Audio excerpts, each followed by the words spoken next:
फिर मैंने शुरू से ऐसे श्रीमद् भागवत मंगवाया, विष्णु पुराण मंगवाया। फिर मैंने मोबाइल लिया था बड़ा वाला, 2020 में लिया था सर्वप्रथम। फिर मैंने वेद ब्राह्मण ग्रंथ सबसे ऊपर से नीचे तक मैंने मतलब खोज करी, इसका सारांश क्या निकलता है, इसका निचोड़ क्या है, अपने अनुसार जो भगवान ने इतनी बुद्धि दी है उसी के अनुसार बता रहा हूँ। तो फिर ऐसे तो मैंने थोड़ा बहुत पढ़ा था। तो मुझे ये बताओ, जी। आपने गीता पढ़ी और विष्णु पुराण पढ़ी और भागवत पुराण पढ़ी है, मैं तो क्या बोल रहा हूँ आपसे, मैंने शिव पुराण नहीं पढ़ा है संपूर्ण रूप से, नहीं मैंने 18 पुराण भी पढ़ा है, देवी भागवत भी पढ़ा है, और शिव पुराण की जगह बाय पुराण पढ़ा है, सब पूरे 18 पुराण भी पढ़ा है मैंने। हम्म। हाँ। मैं वही तो पूछ रहा हूँ। जी। मुझे ये बताओ फिर, इतना पढ़ने के बाद में जी। आपने ये तो जान लिया होगा कि भक्ति क्यों करना चाहिए। देखो, सर्वप्रथम बात है भक्ति का रस है, क्योंकि ज्ञान से हो सकता है अहंकार आ सकता है, ज्ञान मार्ग एक अलग है, कर्म योग एक अलग है, भक्ति का यह है कि भगवान में प्रेम होए, मतलब जो हम्म। प्रीति बोलते हैं, प्रेम प्यार जो स्नेह बोलते हैं ना, वो होना चाहिए, इसी को हम्म। भक्ति कहते हैं। और भक्ति के लिए हम्म। बहुत बड़ी बात है ना, क्योंकि उसमें तो ज्ञान मार्ग में जाना पड़ता है, कुछ कर्म करने पड़ते हैं, भक्ति में तो भगवान का नाम लो उसी से मोक्ष हो जाता है। अच्छा, जी। मतलब आपने ये कहा कि प्रभु का नाम लो मोक्ष हो जाता है, मतलब मेरा सवाल यही है जी। कि प्रभु का नाम क्यों लेना चाहिए। तो प्रभु का इसका नाम रीजन रीजन क्या है, रीजन। इसका रीजन यही है, देखिए कि हम मनुष्य जन्म जन्म जन्मांतर से 84 लाख योनि में अच्छे कर्म से मिलता है, और इस मनुष्य जन्म में हम ये जानते हैं कि हमारा माता है, पिता है, भाई है, बंधु है, धर्म क्या है, अधर्म क्या है, सत्य क्या है, असत्य क्या है, ये सब हम्म। कुछ हम मानव शरीर से ही जान सकते हैं, और यह मानव देह बड़ी मुश्किल से मिलता है, अपने हम्म। कर्मों से और भगवान की कृपा से मिलता है। इसी में अगर मोक्ष की प्राप्ति नहीं की तो कोई मतलब नहीं है ये मानव शरीर से। अच्छा, जी। अब अब मैं तुम्हें दूसरे तरीके से समझाता हूँ जी। कि फॉर एग्जाम्पल कि मान जी। के चलो कि तुम्हारे माता पिता विष्णु भगवान हैं और माता लक्ष्मी जी। है ना। हाँ। उन्होंने तुम्हें खुश करने के लिए एक प्लॉट में बढ़िया मकान बनवाया, बढ़िया घर बनवाया और तुम्हारे रहने खाने की अच्छे से व्यवस्था कर दी। जी। तो क्या अब जो तुम्हारे लिए तुम्हारे भगवान ने व्यवस्था की है रहने खाने की, तो जो भगवान ने व्यवस्था की है तो आप उसी में रमण करोगे या उसको त्याग दोगे। देखिए, सबसे पहली बात यह है कि इसमें रमण करना और इसको त्यागना, वो भी एक अपने कर्मों और ईश्वर की कृपा से ही होता है, बिना उसकी कृपा से आप नहीं कर सकते कुछ भी, अगर उसकी कृपा नहीं नहीं है आप, तो नहीं हो सकता। मैं उसकी कृपा की बात ही नहीं कर रहा हूँ। मेरा सवाल ये है कि भक्ति क्यों करना जब ईश्वर ने तुम्हारे द्वारा जो ईश्वर है, जी। अब तुम कृष्ण को ईश्वर मान रहे हो लेकिन वाकई में गीता के अंदर था हमारी नजर में कृष्ण नहीं है। और वो तुम्हारे लेकिन लिए फिर नहीं भी है लेकिन हमारे लिए है अब। हाँ, लेकिन फिर भी आप। जैसे हाँ। कृष्ण ने सृष्टि की रचना करी जी। और हम या तुम, हम कृष्ण के ही बालक हैं, जी। तो कृष्ण ने हमारे लिए जो घर परिवार सृष्टि बनाई तो कुछ सोच समझ के ही बनाई होगी। हाँ, वो तो तो अपने फिर कर्म प्रभाव प्रारब्ध के अरे अनुसार यार, बनाया है उन्होंने। प्रारब्ध के अनुसार बनाई हो कैसे भी बनाई हो उसने बनाई ना। जी। तो फिर हम उससे छूटना क्यों चाह रहे हैं, बनाई तो भगवान हमारे पिता ने बनाई है ना। अरे पिता तो निमित्त मात्र है। मतलब हाँ? यार क्या बात करते हो यार, पिता नहीं, नहीं है वो। मुझे मुझे एक बात बताओ आप मेरा, जैसे कि आपने आ। पूर्ण जी। परमात्मा कृष्ण जी को माना, जी। तो हमारी आत्मा के जो पिता है वो कृष्ण जी। जी। हाँ, तो जो पिता हमारे लिए व्यवस्था कर रहा है तो उसे हमें प्रेम पूर्वक स्वीकार करना चाहिए कि नहीं। तो पिता व्यवस्था कर रहा है तो पिता के अनुसार तो ही करते हैं ना। अब पिता की बात कर रहे हो या भगवान कृष्ण की बात कर रहे हो, पहले तो मुझे ये बताइए। आप कितने पढ़े लिखे हो पहले तो ये बताओ तुम।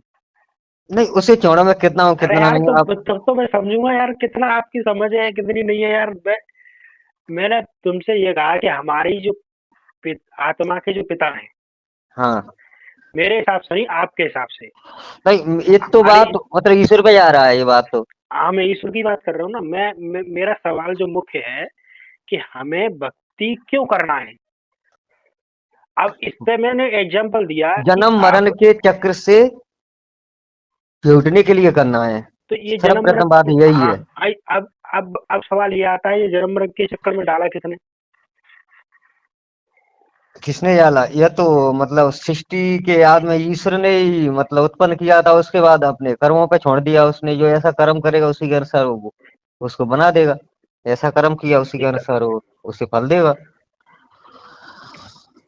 मेरी बात सुनो, जैसे कि अब मैं शुरुआत से पूछ रहा हूँ, जैसे सृष्टि का आरंभ हुआ, हाँ, सृष्टि की रचना होने से पहले हम कहाँ थे। और सृष्टि की रचना होने से पहले हम कहाँ थे?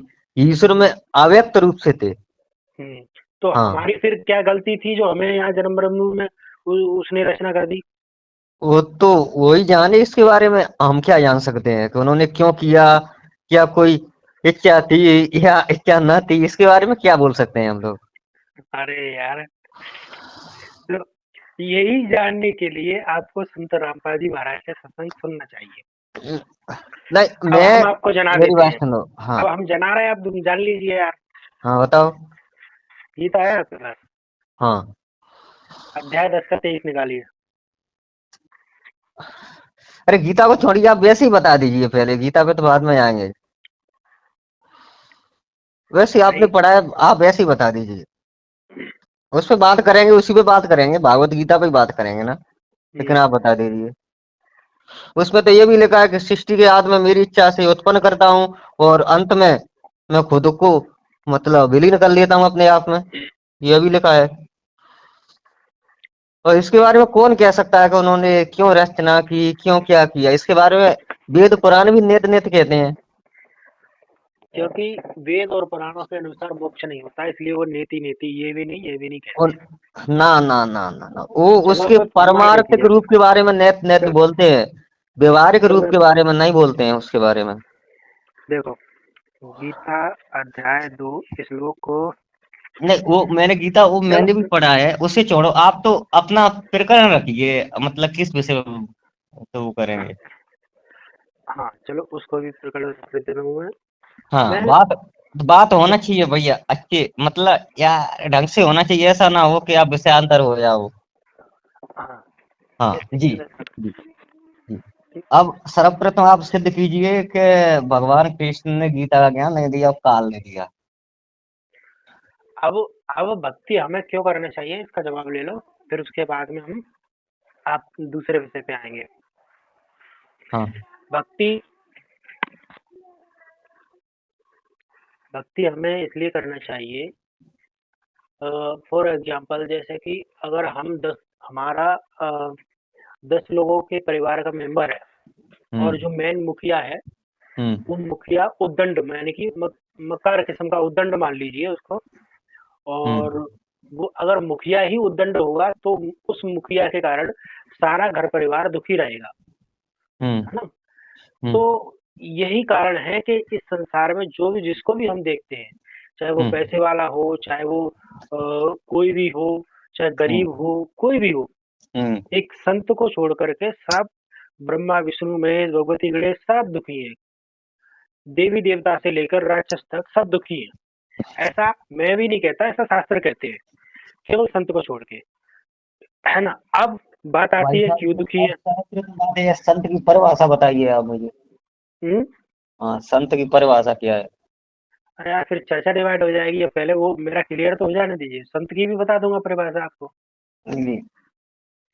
अब हम अब हम दुखी क्यों हैं, क्योंकि हाँ। इस जो सृष्टि का जो करने वाला धरने वाला वो है राक्षस, और वो ये कहता है गीता अध्याय 10 के श्लोक 23 में, वो स्वयं अपने स्वीकार कर रहा है कि मैं, जितने भी संसार में राक्षस है उसमें से श्रेष्ठ राक्षस मैं हूँ।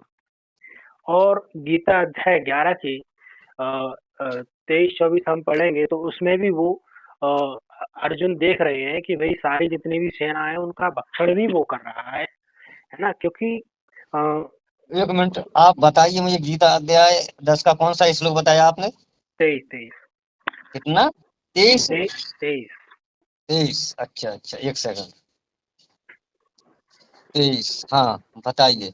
इसमें तो ये लिखा हुआ है कि मैं सभी रुद्रों में शिव हूँ, यक्षों तथा राक्षसों में धन का स्वामी कुमेर हूँ, मैं सभी वसुओं में अग्नि हूँ और मैं ही सभी शिखरों में मेरू हूँ। अभी राक्षस पढ़ा ना आपने? यश तथा राक्षसों का धन का स्वामी कुमेर मैं ही हूँ, ये तो उनकी विभूतियां हैं, हाँ अपनी तो विभूतियों के बारे में बोल रहे हैं। भाई विभूतियों में राक्षस है ना वो। तो विभूतियों में, अरे तो विभूतियां कितनी नहीं है, उन्होंने राक्षसों को बनाया नहीं है क्या? उन्होंने राक्षसों को भी उन्होंने बनाया है ना, तो उनमें नहीं रह सकते ना? 11वें अध्याय में वो सभी सेनाओं का भक्षण कर रहा है, ये भी पढ़ोगे या फिर मैं दूसरे उसी का और दूसरा प्रमाण दूं? फिर विषयांतर हो जाएगा। मैंने अभी आपसे वो पूछा था कि संत की मैं परिभाषा क्या है, आपने अभी बोला विषय था कि विषय ब्रह्मा अभी विष्णु महेश जी अरे इत्यादि। विषय जी, अभी ये है कि भक्ति क्यों करना है हमें। मेरे अनुसार तो भक्ति जन्म मरण से हम्म, छुटकारा पाने के लिए करना है, बाकी सब तो बेकार की बातें हैं। जन्म मरण बार बार दे तो यही रहा है ना, गीता ज्ञान दाता। तो दे रहा है तो अपने कर्मों के अनुसार दे रहा है कि वैसे ही दे तो रहा है? कर्म भी अब तो यही उसने लगा रहा है। शुरू में किया, अरे उसने भाई क्यों किया, इसके बारे में तो कोई कह नहीं सकते हैं। अरे मेरे भाई कर्म भी तो यही लगा रहा है। तो वो दे रहा है तो हमारे कर्म के अनुसार ही तो फल दे रहा है, ऐसा आप कर्म भाई करोगे तो फिर वैसे। सवाल भी यही उठता है कि इसने कर्म क्यों लगाया। जैसे हम तो पहले सुखी थे, हम प्रभु के अंदर थे, मान लो इसी की गीता ज्ञानदाता के भीतर थे, तो हाँ, फिर उसने हमें रचा क्यों, कर्म में लगाया क्यों? सबका शरत। ये कह रहा है ये गीता में ही कह रहा है, सबका मूल कारण जो भी हो रहा है सृष्टि में घटित होता है, उसका मूल कारण मैं हूँ। तो जो भी हम कर्म कर रहे हैं तो उसका मूल कारण तो अब वही है ना। यह बात यहाँ पर आएगी कि उसने ब्रह्मांड क्यों रचा, सृष्टि हम्म। क्यों रखी, अब उसकी हाँ। इच्छा थी या नहीं थी, इसके बारे में तो और कुछ कह नहीं सकते हैं कि क्योंकि क्यों? तो उसका ईश्वर आगे के आपको दिमाग पता ही को नहीं या ना। ईश्वर के बारे में क्या कह सकते हैं भाई साहब? मुझे नहीं पता तो मैं जानता हूँ किसी को भी नहीं पता होगा। अरे आपको नहीं पता यार, क्या बात करते हैं यार। वही तो बोल चलो रहा हूँ। सुनो, हाँ, गीता अध्याय 9 श्लोक नंबर 7 और 8 निकालो। ठीक है।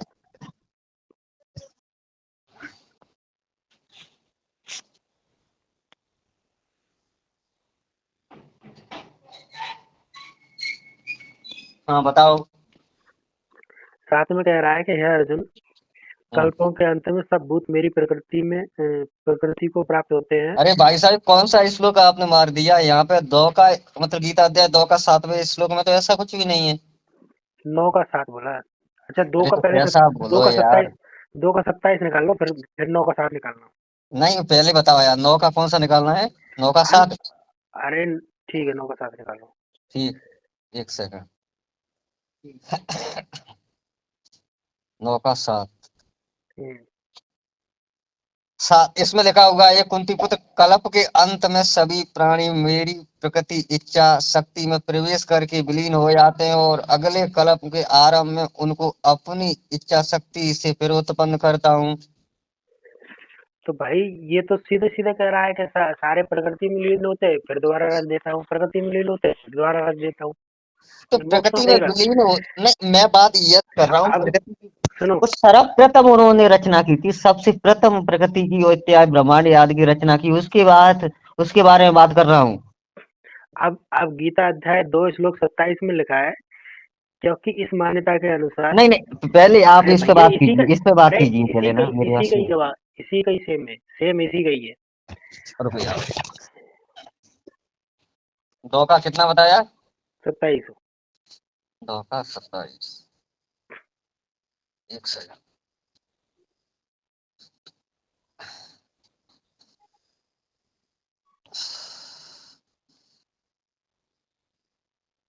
चौबीस 27, हाँ। इसमें इसमें लिखा हुआ है अरे श्लोक, मैं पढ़ इसमें, देता हूँ। हाँ हाँ आप पढ़ो। क्योंकि इस मान्यता के अनुसार जन्मे हुए की मृत्यु निश्चित है और हाँ, मरे हुए का जन्म निश्चित है।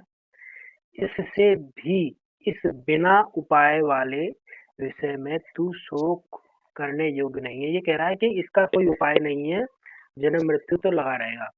तो इसका तात्पर्य तो कुछ नहीं निकला, आपने बोला वो, इसमें तो ये लिखा हुआ है जिसने जन्म लिया उसकी मृत्यु भी निश्चित है और मृत्यु के बाद उसका जन्म भी हो मतलब होता है अंत, इस बिना उपाय वाले के विषय में तू शोक करने योग्य नहीं है। मतलब ये बोल रहा है कि जिसने जन्म लिया उसकी मृत्यु होना है, मृत्यु के बाद जन्म भी होना है, तो तू भाई शोक किस लिए करता है, ये बात आ रहा है इसमें। तो मैंने जो हाँ आपसे तो प्रश्न किया उसका तो आ नहीं रहा है।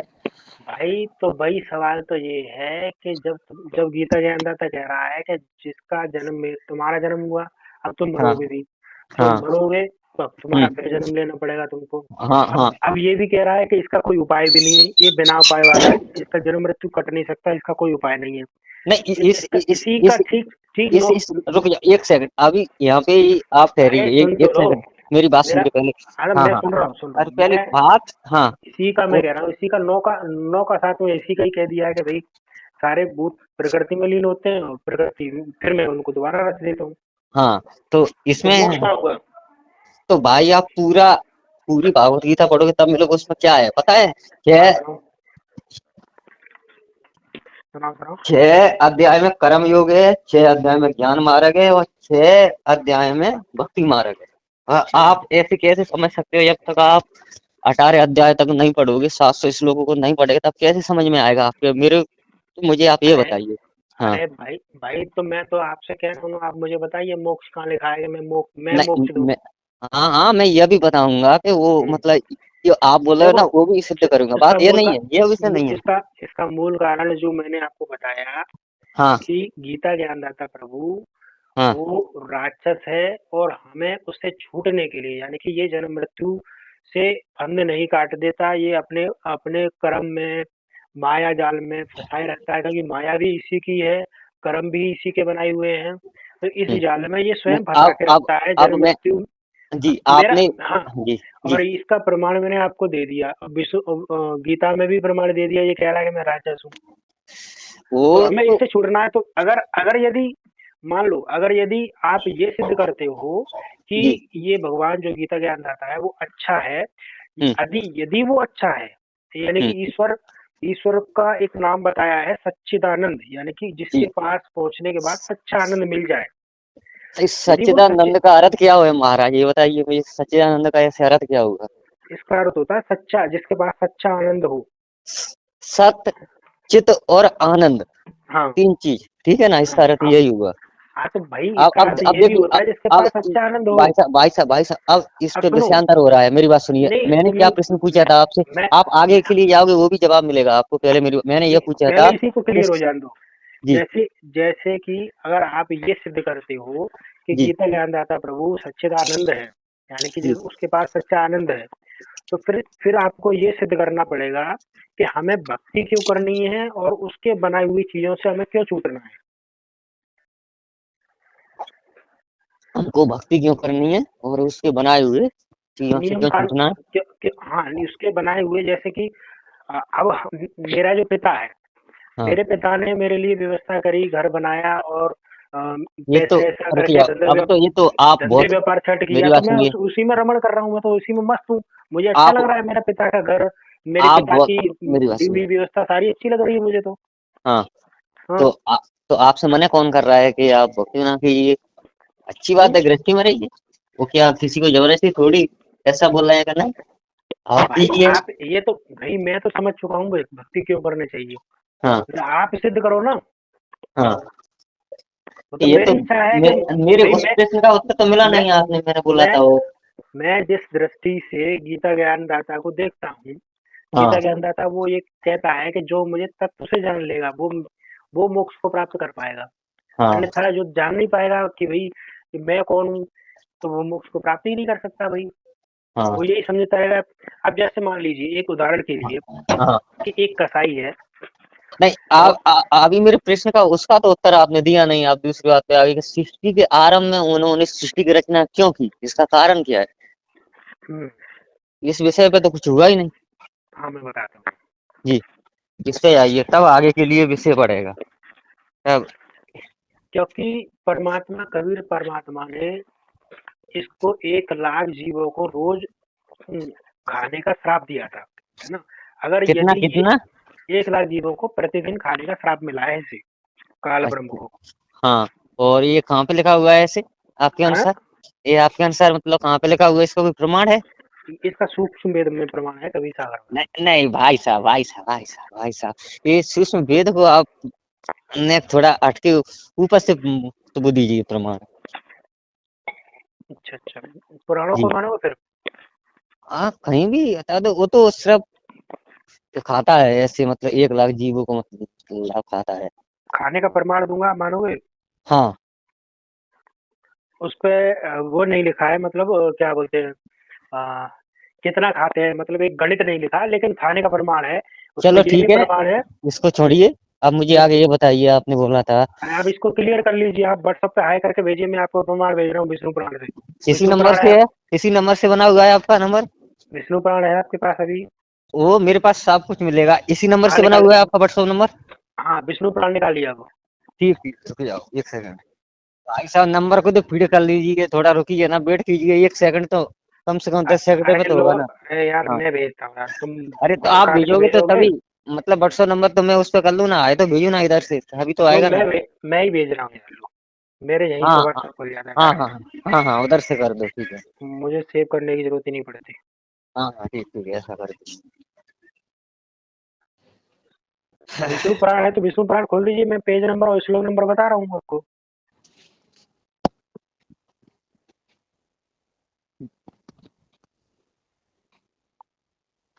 हाँ, बोलिए। खोलिए आपने?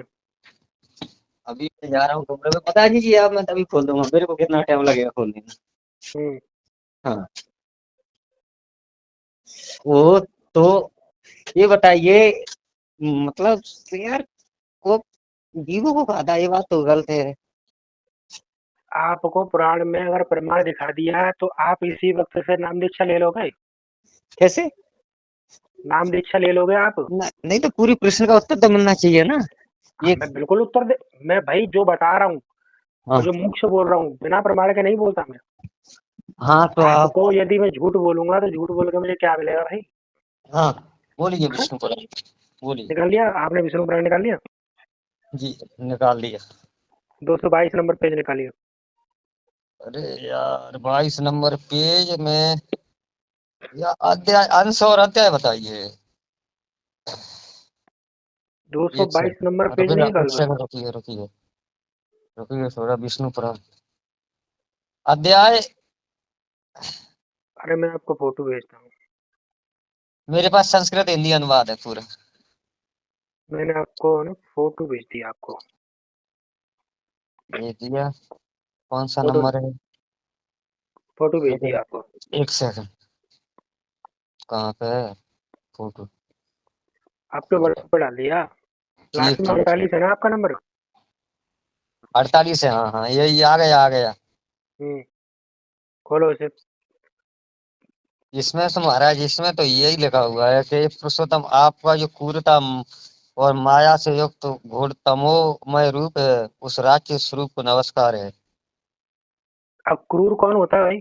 नहीं नहीं नहीं नहीं, आप ये बताइए, आपने पूछा था कि वो काल खाता है, उसके बारे में बताइए पहले, उसके बारे में तो हम आपको बाद में अभी अभी इसका 25 वाला श्लोक सबसे नीचे लिखा है, वो और पढ़ लो। कितना? 25 वाला श्लोक सबसे नीचे वाला, 25 इसी पेज वाला? पे, इसी पेज पे सबसे नीचे वाला 25 वाला श्लोक। इस पर नहीं दिख रहा है, कल्पांत में अनिवार्य अनिवार्य अनिवार्य रूप से समस्त भूतों का भक्षण कर जाता है, पुंडरीका से आपके उस काल स्वरूप को नमस्कार है। सही बात है ना, इसमें क्या आश्चर्य वाली बात है? अंत में जो सृष्टि का विनाश होता है तो काल रूप ही तो बन जाता है ईश्वर, इसीलिए। तो वो क्यों भक्षण करता है भाई सभी भूतों को? अरे महाराज, जबकि एक उसकी एक बनाया हुआ नियम है, कैसे बताओ ना अब कि तुमको ये प्रमाण दिखा दिया कि ये सबको खा रहा है, तो अब नहीं, तुम क्यों ये मुझे भ्रमित करने का प्रयास कर रहे हो मेरे भाई? नहीं, आप बोल रहे 1 लाख लोगों को आ रहा है, यह तो अंत में विनष्ट करता है सृष्टि को, इस ये अरे तो तो वही तो क्यों कर करता सकता है है, भाई? इसके अलावा एक बात है। बताइए, क्यों करता है? जैसे तुम अपने बेटे के लिए घर बार बना के लास्ट में उसको फोड़ दोगे क्या? उसको बिगाड़ दोगे क्या?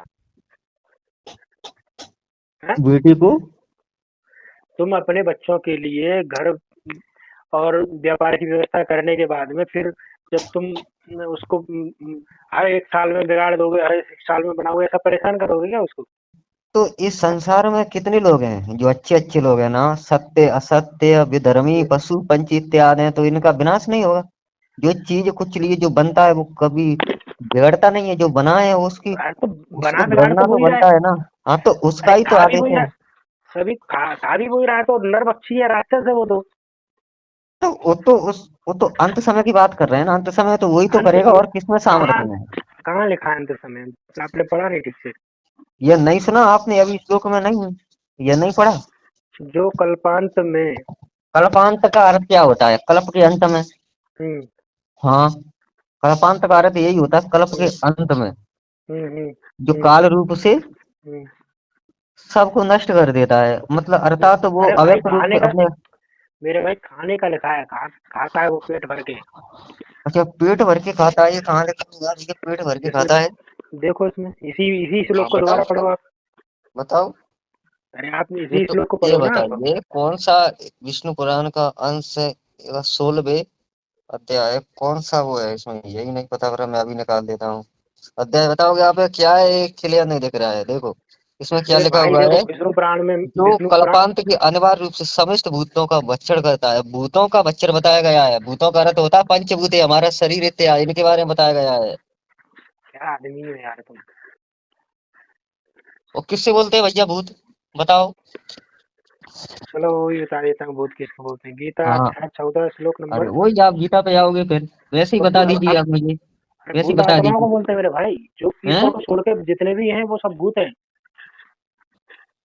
तो फिर हम तो भूत हुए ना, पंचभूतों का ये शरीर बनता है ना, अरे आकाश पांच भूत, वायु पांच। अग्नि जल पृथ्वी इत्यादि से बनता है ना। भाई ये पांच भूतों की गिनती में नहीं आता, ये तत्व आते हैं, ये तत्व है, इनको तत्व बोलते हैं, पंचभूत नहीं बोलते। भाई साहब तत्व कोई भूत बोलते हैं, तो मुझे दिखाओ इसका पंचभूत है। प्रमाण का, इसका प्रमाण दिखाओ। किस में बताऊं आपको? बताओ फिर। हैं? कहीं पे भी दिखा दो मुझे प्रमाण। भूत, मतलब भूत तत्वों को भूत बोलते हैं, प्रमाण दिखाओ। तुमको इससे बता दूं, आप बोलो तो मैं अभी पढ़ के 2 मिनट में, फिर आप मान जाओगे?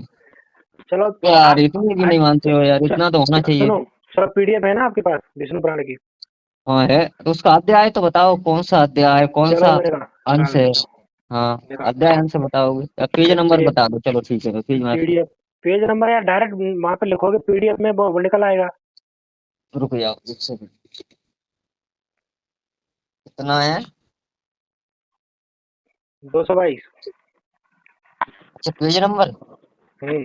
222, ठीक, एक सेकंड। पीडीएफ में भी पेज नंबर आता है। आता है आता है, वो आता है। रुक जाओ एक सेकंड।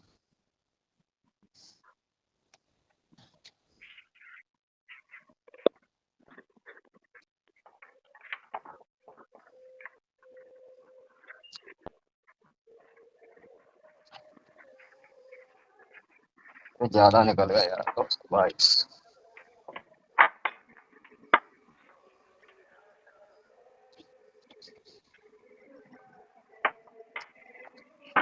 222 है ना? हम्म। 206, 217, 220, 222 है भाई साहब। इसका अध्याय तृतीय अंश है, और अध्याय इसका 17वां अध्याय है। हम्म। और इसमें नगन विषय प्रसन्न देवताओं की पराजय, उनका भगवान की शरण में जाना, और भगवान का माया मोह को विनय मतलब प्रकट करना, यह विषय है इसमें। हम्म। कौन सा श्लोक निकालना है इसमें? इसका आपको पढ़ना है 19, 25 और 26। भाई साहब 19 थे आपने, 19 25 और 26। 26, 19 से स्टार्ट कर देते हैं, ठीक है ना? हाँ। ठीक है, मैं आपको सुनाता हूँ। हम्म।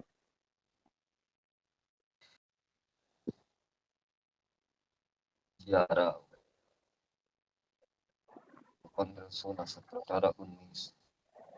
जिस मंद तत्व स्वरूप से हृदय की नाड़ियां अत्यंत ज्ञान वाहनी नहीं होती, जो शब्द आदि विषयों का लोभी होता है, आपके उस यश रूप को नमस्कार है पुरुषोत्तम। आपका जो जो क्रूरता और माया से युक्त घोर तमोमय रूप है, उस राज्य स्वरूप को नमस्कार है। ये ये ये जनार्दन, जो स्वर्ग में रहने वाले धार्मिक जनों के यज्ञ याज्ञादिक सदकर्मों के फल सुख याद की प्राप्ति कराने वाला आपका धर्म नामक रूप है, उसको नमस्कार है। जो जल अग्नि याद गमनीय स्नान में जाकर भी सर्वदा निर्लिप्त और प्रसन्नतामय रहता है, उस सिद्ध नामक रूप को आपको ही नमस्कार है। ऐसे सिद्ध स्वरूप आपको नमस्कार है। अरे जो अच्छा माँ का आश्रय अत्यंत पूर्ण और कामों पर भोग में समर्थ आपका विजय जीव, जो जीव वाला दो जीव वाला रूप है, उन नाग स्वरूप को आपको नमस्कार है। यहाँ ये हो रहा है, ये मतलब जो शेषनाग रूप में वर्णन है हो रहा है। ये विष्णु जो ज्ञानमय शांत दोष रहित और कमलय कलम कलम सहीन और आपके मुनिमय स्वरूप को नमस्कार, जो कल्पांत के अनिवार्य रूप से समस्त भूतों का वचन करे जाता है। ये पुंडरी का आपके उस काल स्वरूप को नमस्कार है। ये हो और गया। 26 वाला और पढ़ लो। जो प्रलय काल में देवता आदि समस्त प्राणियों को समान भाव से बचड़ करके नित्य करता है, और आपके उस रुद्र स्वरूप को नमस्कार है। ये हो गया आपका अब भाई 25वां। अब सुनो 26वां हाँ पढ़ा आपने। अब आपने कहा कि जो पंचभूत है, जो जल अग्नि वायु उसने हाँ। बनाए हैं, तो वो उसको खाता है। अब यहाँ लिखा है कि देवताओं को खा पी के वो नाचता भी है और मौज करता है वो तो खा पी के। यहाँ क्या लिखा होगा? प्रलय काल देवता है समित प्राणियों को समान भाव से बचड़ करके नित्य करता है, आपके उस नाचता है। हाँ, भाई उसमें साहब मौज आप कर रहा है भाई खा पी के। अरे इसमें क्या हुआ? आप अलंकार जानते हो ना, देवताओं का अर्थ क्या हुआ? ऐसे मान हम्म, ऐसे बोलेगा पूरे देवताओं का जाएगा, उनकी मृत्यु होती है ना, ठीक है ना, सबका भाई एक भाई उपाधि होती है। कुल मिला के जैसे आपको हाँ तत्व ज्ञान का अभाव है। हाँ। अब एक इसको इस एग्जाम्पल से समझते हैं कि रुको जैसे एक कि मिनट, अब मैं आपको समझाता हूँ। एक अब मिनट। मेरा भी सुन लो फिर आप समझा देना। जी। जैसे कि एक कसाई बाड़े में 10 बकरे पाल रहा हो, ठीक है। हम्म। और ठीक उसी प्रकार इस सृष्टि को समझ लो कि एक ईश्वर हमें इस सृष्टि में पाल रहा है। कसाई ने बकरों के लिए पानी की व्यवस्था, खाने की व्यवस्था बहुत अच्छे से कर रखी है। और कसाई जब तक कसाई पालता है तो आप देखेंगे कसाई अपने बकरों को परेशानी नहीं होने देता। बीमारी आती है तो उनको दवाई दूरी सब व्यवस्था। और बकरे भी ये समझते हैं कि भाई ये हमारा ख्याल रख रहा है, हमारा भगवान है। ये बकरे भी यही समझते हैं। हाँ। लेकिन जब उसको जरूरत पड़ती है कसाई को, तो वो ले जाता है कान पकड़ के, काट पकड़ के उसको बराबर कर देता है। ठीक उसी प्रकार जैसे सृष्टि चल रही है, वो हमारे लिए व्यवस्था भी कर रहा है, खाने पीने रहने की, नदियां नाले समुंदर और पहाड़ जल अग्नि, ये सारी व्यवस्था उसने कर रखी है। लेकिन जब उसको जरूरत पड़ती है तो वो ये तो देखता नहीं कि भाई कि अगर उसके आदमी को उठाऊंगा तो उसका घर कैसे चलेगा, उसके बच्चे को मार दूंगा तो इसकी माँ कैसे रहेगी। वो तो ये तो नहीं देखता, वो तो ले जाता है। तो कसाई में फिर सृष्टि के मालिक में क्या अंतर है भाई? तो आपने एक बात बताई, कसाई होता है ना वो सबको खाता है, सबको मारता है, बकरा मुर्गा होगा सभी को मारता है, एक दो को मारता है, अपनी इच्छा के अनुसार मारता है। यहाँ तो यार मैंने प्रलय काल में मैंने बात हो तुम्हें रही है, कल्पांत भाई के अंत में हो रहा है ये बात, वो तो अरे सबको भाई सृष्टि ये तो याद के बारे में बात हो रही है ना। हाँ? भाई जो चीज ये बनाए वो एक दिन अरे याद भाई बिगड़ेगा नहीं। उसका उसका एक कल्प एक दिन के बराबर होता है मेरे भाई। एक दिन कैसे के होता बराबर है? थोड़ी। उस, उसका जो कल्प है ना, अपना हाँ जो दिन है, हाँ। वो अपने दिन के बराबर नहीं होता। उसका दिन बहुत बड़ा होता है मेरे भाई। कितना होता है आपको पता है? फिर उसको प्रमाण दिखाना पड़ेगा कितना होता है। लो मैं ही बता देता हूँ आपको, छोड़ो। हम्म। एक चतुर्युग होता है ना, त्रेता युग, मतलब एक सतयुग, त्रेता युग, 1000 द्वापर। चतुर्युग एक का ब्रह्मा पूरा का एक बात दिन होता सुनिए है। पहले, पहली बात सुनोगे ना अरे पूरी मैं की बता वैसे ही, रहा आप पहले बात तो सुनो हूँ ना। मैं बता रहा हूँ 1000 हाँ चतुर्युग का एक ब्रह्मा का एक दिन होता है। हाँ। तो हाँ। और फिर तो हमारे 71 एक कल चतुर्युग का, तो एक मिनट पूरा तो बात सुनो ना। कल्प उसके लिए कोई बड़ी बात है क्या है? 71 चतुर्युगों का एक मनवंतर होता है। हाँ। 71 चतुर्युग का एक मनवंतर होता है, और 14 कल्प होता है ना। जो हम्म। 14, हाँ, जो 14 कल्प में एक, मतलब 14 इंद्र मर जाते हैं और 14 मनु मर जाते हैं, उसके बाद एक कल्प होने पर ये सृष्टि ब्रह्मांड आदि का विनाश होता है। अब बताइए कितना बड़ा होता है। ऐसे यार कसाई का उदाहरण क्यों दे रहे हो आप लोग? उससे कितनी बड़ी चीज है, भाई और कितनी जो भाई चीज बनाओ बिगड़ेगा नहीं। भाई ये शरीर तो की यार अवधि होती नहीं है हमारी। मैं आपको हमारी प्रमाण शरीर दिखा रहा हूँ, ये सभी जीवों को भक्षण कर रहा है। आपको आंखों से देखने के बाद भी विश्वास नहीं हो रहा।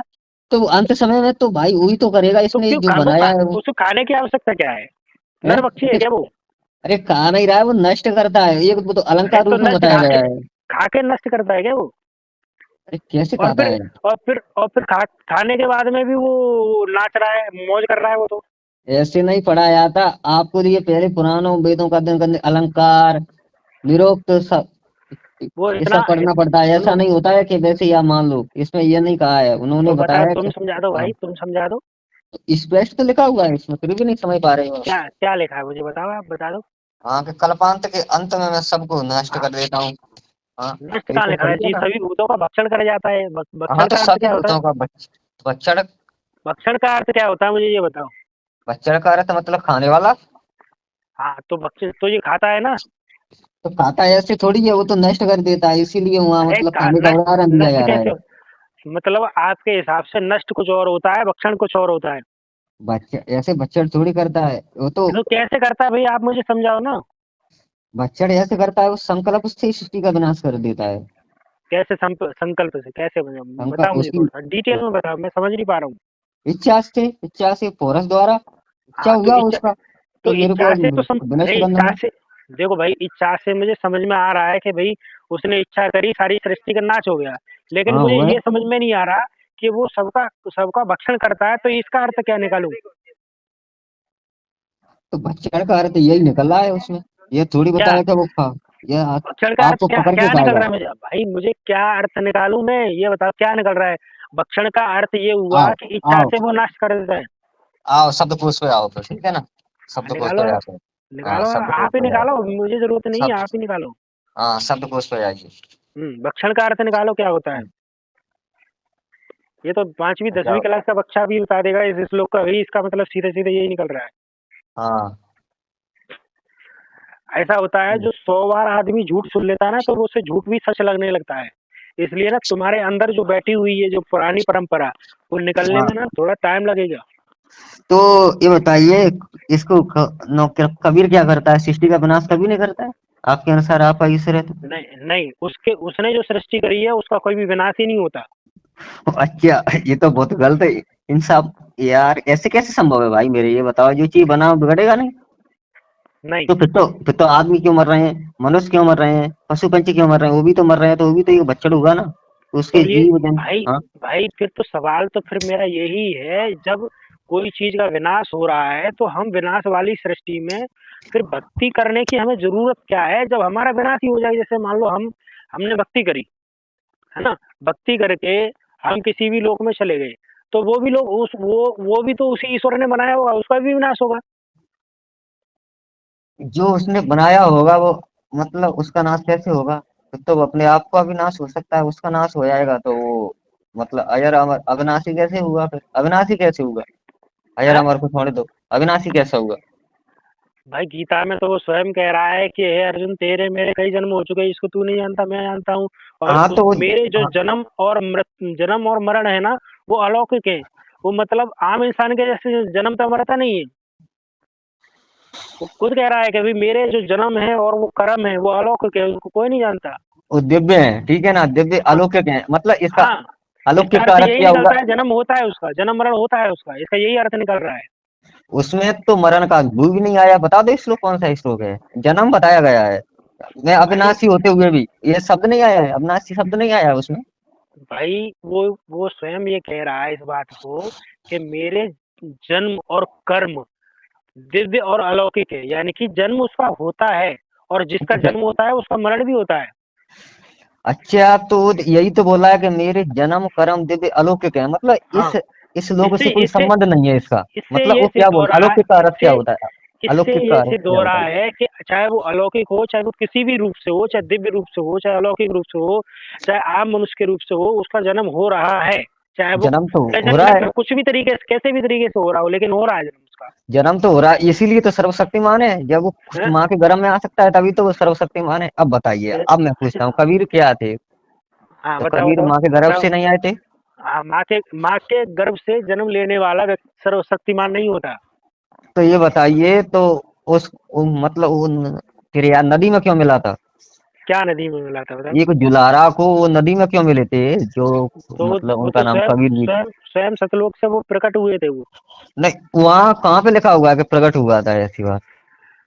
चलो, मैं एक पेज और भेज देता हूँ, जो जन्म मरण का ना, माँ के गर्भ में नहीं, उसे आने का, छोड़ी, उसकी संख्या दूर हो मैंने जाएगी आपकी। मैं वो मैं सब पढ़ के बैठा हूँ, मुझे बता दीजिए कि प्रकट अरे भाई, मतलब नदी में कहाँ हुआ थे, इसका प्रमाण कहाँ है, ये बताओ। ये सतलोक से वो सीधे आए थे, और कमल लहर तालाब में, वहां पे कमल के फूल में वो आके विराजमान हो गए। कहाँ पे लिखा हुआ है? इतना बड़ा अगर ईश्वर है ये, तो फिर इनका जिक्र वेदों में, पुराणों इत्यादि में क्यों नहीं आया है? इनकी जन्म के बारे में, लीलाओं के बारे में। हाँ लीला के बारे में लिखा है ना वेदों में इनकी लीला तो वेदों में लिखी है, और ब्रह्मा भाई विष्णु साहब, जिसकी लीला आप तो ये बोलते हो वेदों में प्रमाण है। ओए ओए, मतलब कबीर साहब भगवान है, लेकिन आप प्रमाण देते कहाँ हो यार? वो वेदों में प्रमाण है मानोगे? चलो प्रमाण दे देता हूँ आपको। तो पहले आप गीता पे तो बात की नहीं आपने, अब वेदों पे आ गए। पहले गीता पे तो होना चाहिए ना एक एक चीज भाई पे। आपने आपने तो मुझे मैं भाई बोला। भी तो जान ही रहा हूँ, यहीं रहूंगा। कल मैं मर गया तो बात एक अलग है कि भाई मर गया, पर हाँ मेरा नाम परशुराम है, परशुराम मर गया, अब उससे बातचीत कैसे होगा? तो वो विषय एक अलग है। लेकिन मैं ये बोल रहा हूँ, अपना प्रश्न क्या था भागवत गीता पे, अगर इसका समाधान हो जाता आगे भी चलेंगे, वेदों पे चलेंगे, और मतलब ब्राह्मण ग्रंथ इत्यादि आप मानोगे पुराण, उन पे भी चलेंगे। अभी गीता पे तो बात होगा नहीं। तो गीता मैं तो यही सिद्ध कर मैं मेरा आपसे यही सिद्ध कर रहा हूँ मैं कि जो गीता ज्ञानदाता प्रभु है वो मोक्ष नहीं देता। वो सबको मारता है, खाता है और बार बार जन्म मृत्यु में डालने का यही काम करता है। वो कहता है, वो बच्चर करती है नहीं है, ठीक है अरे ना? वो बच्चे, एक तो अलंकार का फिर विषय है। या अलंकार तो को फिर देखो, अलंकार कितने अरे प्रकार के तो होते मुझे हैं ये आप बताइए। समझाओ, हाँ, आप ये समझाओ मुझे। बताए हैं। सभी जीवों का, सभी देवताओं का भक्षण करके ये नृत्य करता है, इसका अर्थ क्या है मुझे समझाओ आप। क्योंकि बात यह है, जो मतलब वो अपने मुंह से तो नहीं खाता है, ठीक है ना? तो क्या ऐसे वो तो कैसे खाएगा यार, तो कैसे खाएगा, मार मुंह देगा, से नहीं खाएगा तो यार कैसे है मार यार। देगा, क्या मार आदमी देगा, हो क्या यार। मार देगा? वो सब विनष्ट करके, और उसकी आत्मा उस ईश्वर में मिल जाएगी। फिर वो जो मतलब प्रकृति का मतलब पुनः उसका सृष्टि रचना होगी, उस समय उनको पुनः प्रकट कर देगा। यही इसका सारा से निकल रहा है। आप बोल रहे हो ऐसे ऐसे कैसे होगा? सारांश का ऐसे कैसे निकल आएगा और क्या? भाई। नहीं, ये बताइए वो आप, उसे भक्षण का छोड़िए। अर्थ क्या होता है, उसे क्यों क्यों छोड़ दो यार। भक्षण का अर्थ, अरे भक्षण का अर्थ मतलब अपने आप, ये तो अपने मुंह से तो खा नहीं रहा, मुंह से बताया कि अपने मुंह से खाता है, तो यार भक्षण वही कैसे, खाता है। भक्षण का अर्थ क्या होता है। हम्म। तो वो भक्षण का अर्थ भक्षण का अर्थ क्या होता है। भक्षण का अर्थ यही है कि वो मतलब ऐसे मतलब खाया आता है, लेकिन ऐसे थोड़ी खाता है कि उस किसी के चलो शरीर को खाएगा। यह तो कहीं चलो प्रमाण नहीं है चैट कि चैट शरीर के जीपीटी से बारे में बताया पूछते हैं, गया है। हाँ, चैट जीपीटी से ही पूछते हैं भक्षण का अर्थ क्या होता है। भक्षण का अर्थ तो यही है, खाना होता है, लेकिन इस तो फिर वो वो खाना तरीके से कैसे नहीं खाएगा खाता। वो। ऐसे थोड़ी, ऐसे जैसे कभी। जैसे कि जैसे मैं आपको ये एक टारगेट दूंगा कि हम्म। मैंने आम का हम्म। भक्षण करके रोज नृत्य करता हूँ, तो इसका हम्म। सारांश क्या निकलेगा मुझे बताइए। आम का भक्षण खा के तो आप अपनी उपमा ईश्वर से क्यों कर रहे हो? आप हम तो साधारण आदमी हैं, वो तो सर्वेश्वर, अरे सर्वशक्तिमान, तो फिर उसकी, अंतर्यामी, सर्वव्यापक है। भाई तो फिर उसकी महिमा, उसकी जो लीला लिखी है तो उसको सारा ही आदमी पढ़ के सारा साधारण भाषा में चलो समझेगा तुम्हारे ना। अनुसार मान उसके लिए लेते कोई हैं, चलो वो अपने मुंह से उसके लिए खाता कोई है तो दूसरी क्या भाषा दिक्कत तो है? नहीं आएगी। तो वो तो कल्प के अंत में खाता है ना, कि 14 इंद्र के मरने के बाद में 14 इंद्र और 14 मनु अरे खत्म हो जाते हैं ना। हाँ, तो तब उसके लिए वो हमारे जितने बड़ा दिन नहीं होता, उसके लिए वो दिन बड़ा होता है वो।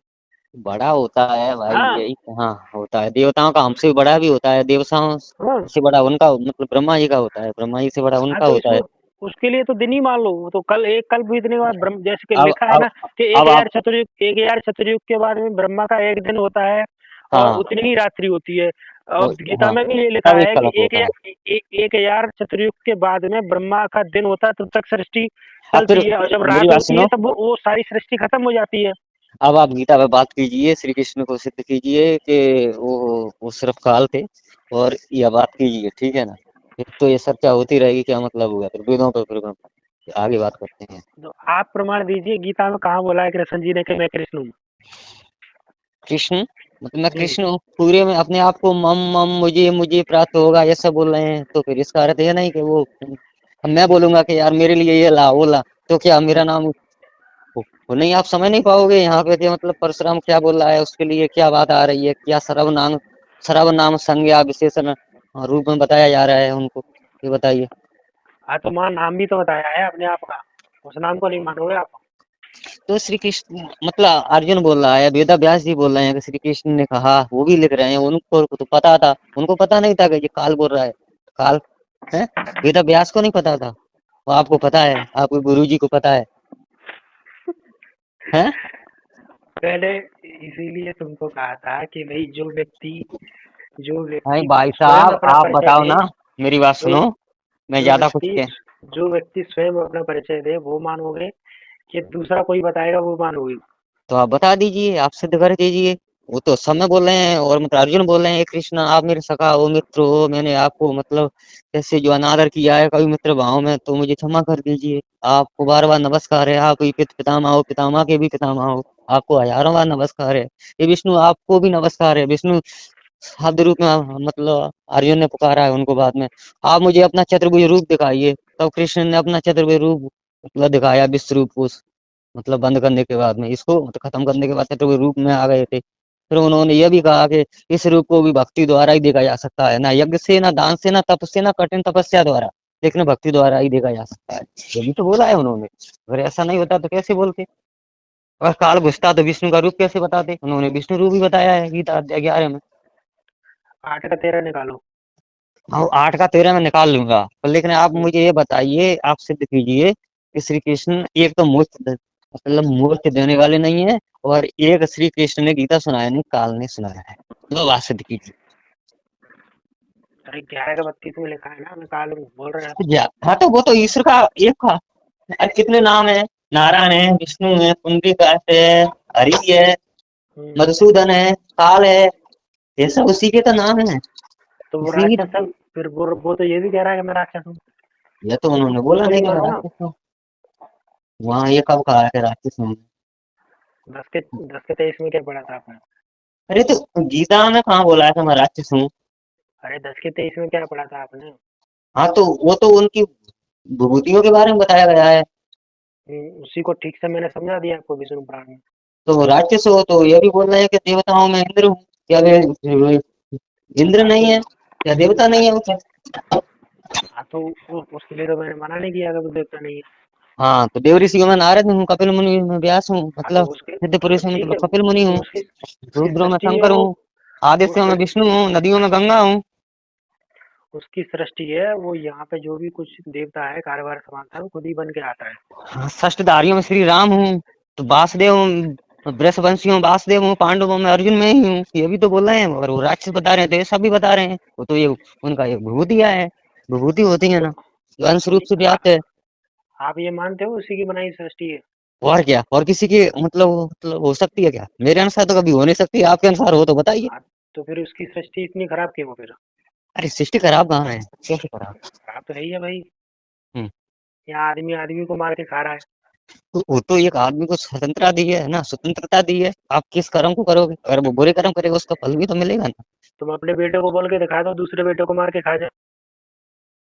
अरे मैं बेटे की बात नहीं कर रहा हूँ, आप कर्म करोगे ना तो उसी के अनुसार तो आपको फल मिलेगा दूसरे जन्म में। तो आपको कर्म भी तो वही स्वतंत्रता लगा तो रहा प्रदान की है है ना भाई। ईश्वर ने। कर्म भी तो वही लगा रहा है। तो कर्म लगा रहा है, उसको स्वतंत्रता दी है ना, उसको बुद्धि दी है, विवेक दी है, मन दिया है, वो सोच भी सकता है कि इस कार्य करने से ये अनुचित मन या भी उचित देखो काम होगा। भाई, बुद्धि और विवेक और आत्मा में वो नहीं है, लेकिन जो मन है वो है काल। मन का मन है तो मन बुद्धि से काल है। सोचा नहीं जा सकता है। हाँ, मन काल है और मन हमेशा गलत काम कराता है। भाई साहब, इंद्रियों से श्रेष्ठ कौन है? मन, मन से श्रेष्ठ क्या है? बुद्धि, बुद्धि से श्रेष्ठ क्या है? आत्मा। आत्मा से श्रेष्ठ क्या है? कुछ नहीं, आत्मा से श्रेष्ठ पर परमात्मा है। परमात्मा है ना, तो आई बात कि हाँ तो आप मतलब मन से भी कार्य करोगे आप। यदि बुद्धि का प्रयोग ना करोगे तो मन से क्या करोगे? भाई यार तुमको और डिटेल में पढ़ाना पड़ेगा। अब 9 का 4 खोलो आप। नहीं, वो बात सिद्ध कीजिए ये बोल रहा हूँ श्री अरे कृष्ण तो का। 9 का 4 खोलो तो आप सिद्ध हो जाएगी कि ये परमात्मा है ही नहीं। नौका चार। हम्म, अच्छा, इतना टाइम दो भैया, नौका चार परमात्मा नहीं। बोलो भाई। 9 के 4 में क्या लिखा है पढ़ो। पढ़ो। मैं मेरे कारण ही यह सारा संसार दिखाई देता है।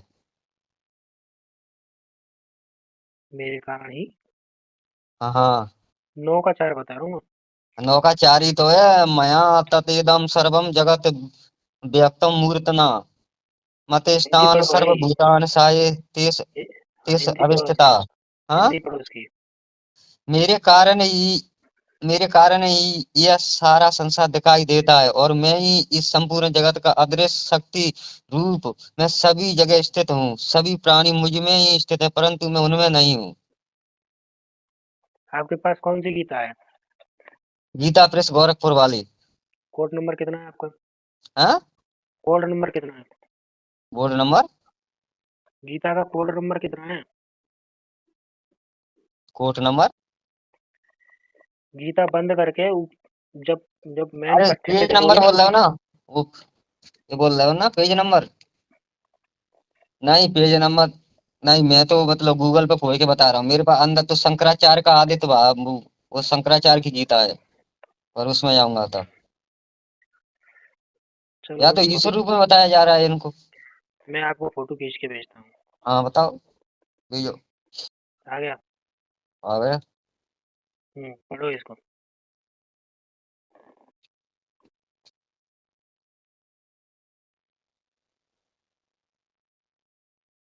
ये सब भूत मुझ में स्थित नहीं है किंतु मेरी ईश्वरीय योग शक्ति को देख के भूतों को धारण पोषण करने वाला और भूतों को उत्पन्न करने वाला भी मेरा आत्मा वास्तव में भूतों में स्थित नहीं है। भाई ऊपर वाला पढ़ो, ऊपर वाला 4 वाला। कौन सा पढ़ना है? ये तो मैंने चार वाला तो पढ़ा ही है। मैं पढ़ के सुना रहा हूँ। अच्छा अच्छा, जे माया ततेदम सर्वम जगत मूर्त व्यक्त मूर्त, यही तो मैंने पढ़ा था उसमें। मुझ मुझ निराकार निराकार परमात्मा से परमात्मा यश। से ये सब जगत जल के बर्फ के सदृश परिपूर्ण है, यानी कि सारे जगत को मैं इस तरीके से घेर के परिपूर्ण करके स्थित हूँ, और सब भूत मेरे अंतर्गत संकल्प के आधार से स्थित है, यानी कि मैंने संकल्प लिया है कि इनका धारण पोषण मैं करूंगा, किंतु वास्तव में मैं उनमें स्थित नहीं हूँ। वो कह रहा है कि मैं इनके अंदर स्थित नहीं हूँ। ठीक है, आगे बढ़ते हैं कि वे सब भूत मुझ में स्थित नहीं है, भूत भी मुझ में स्थित नहीं है।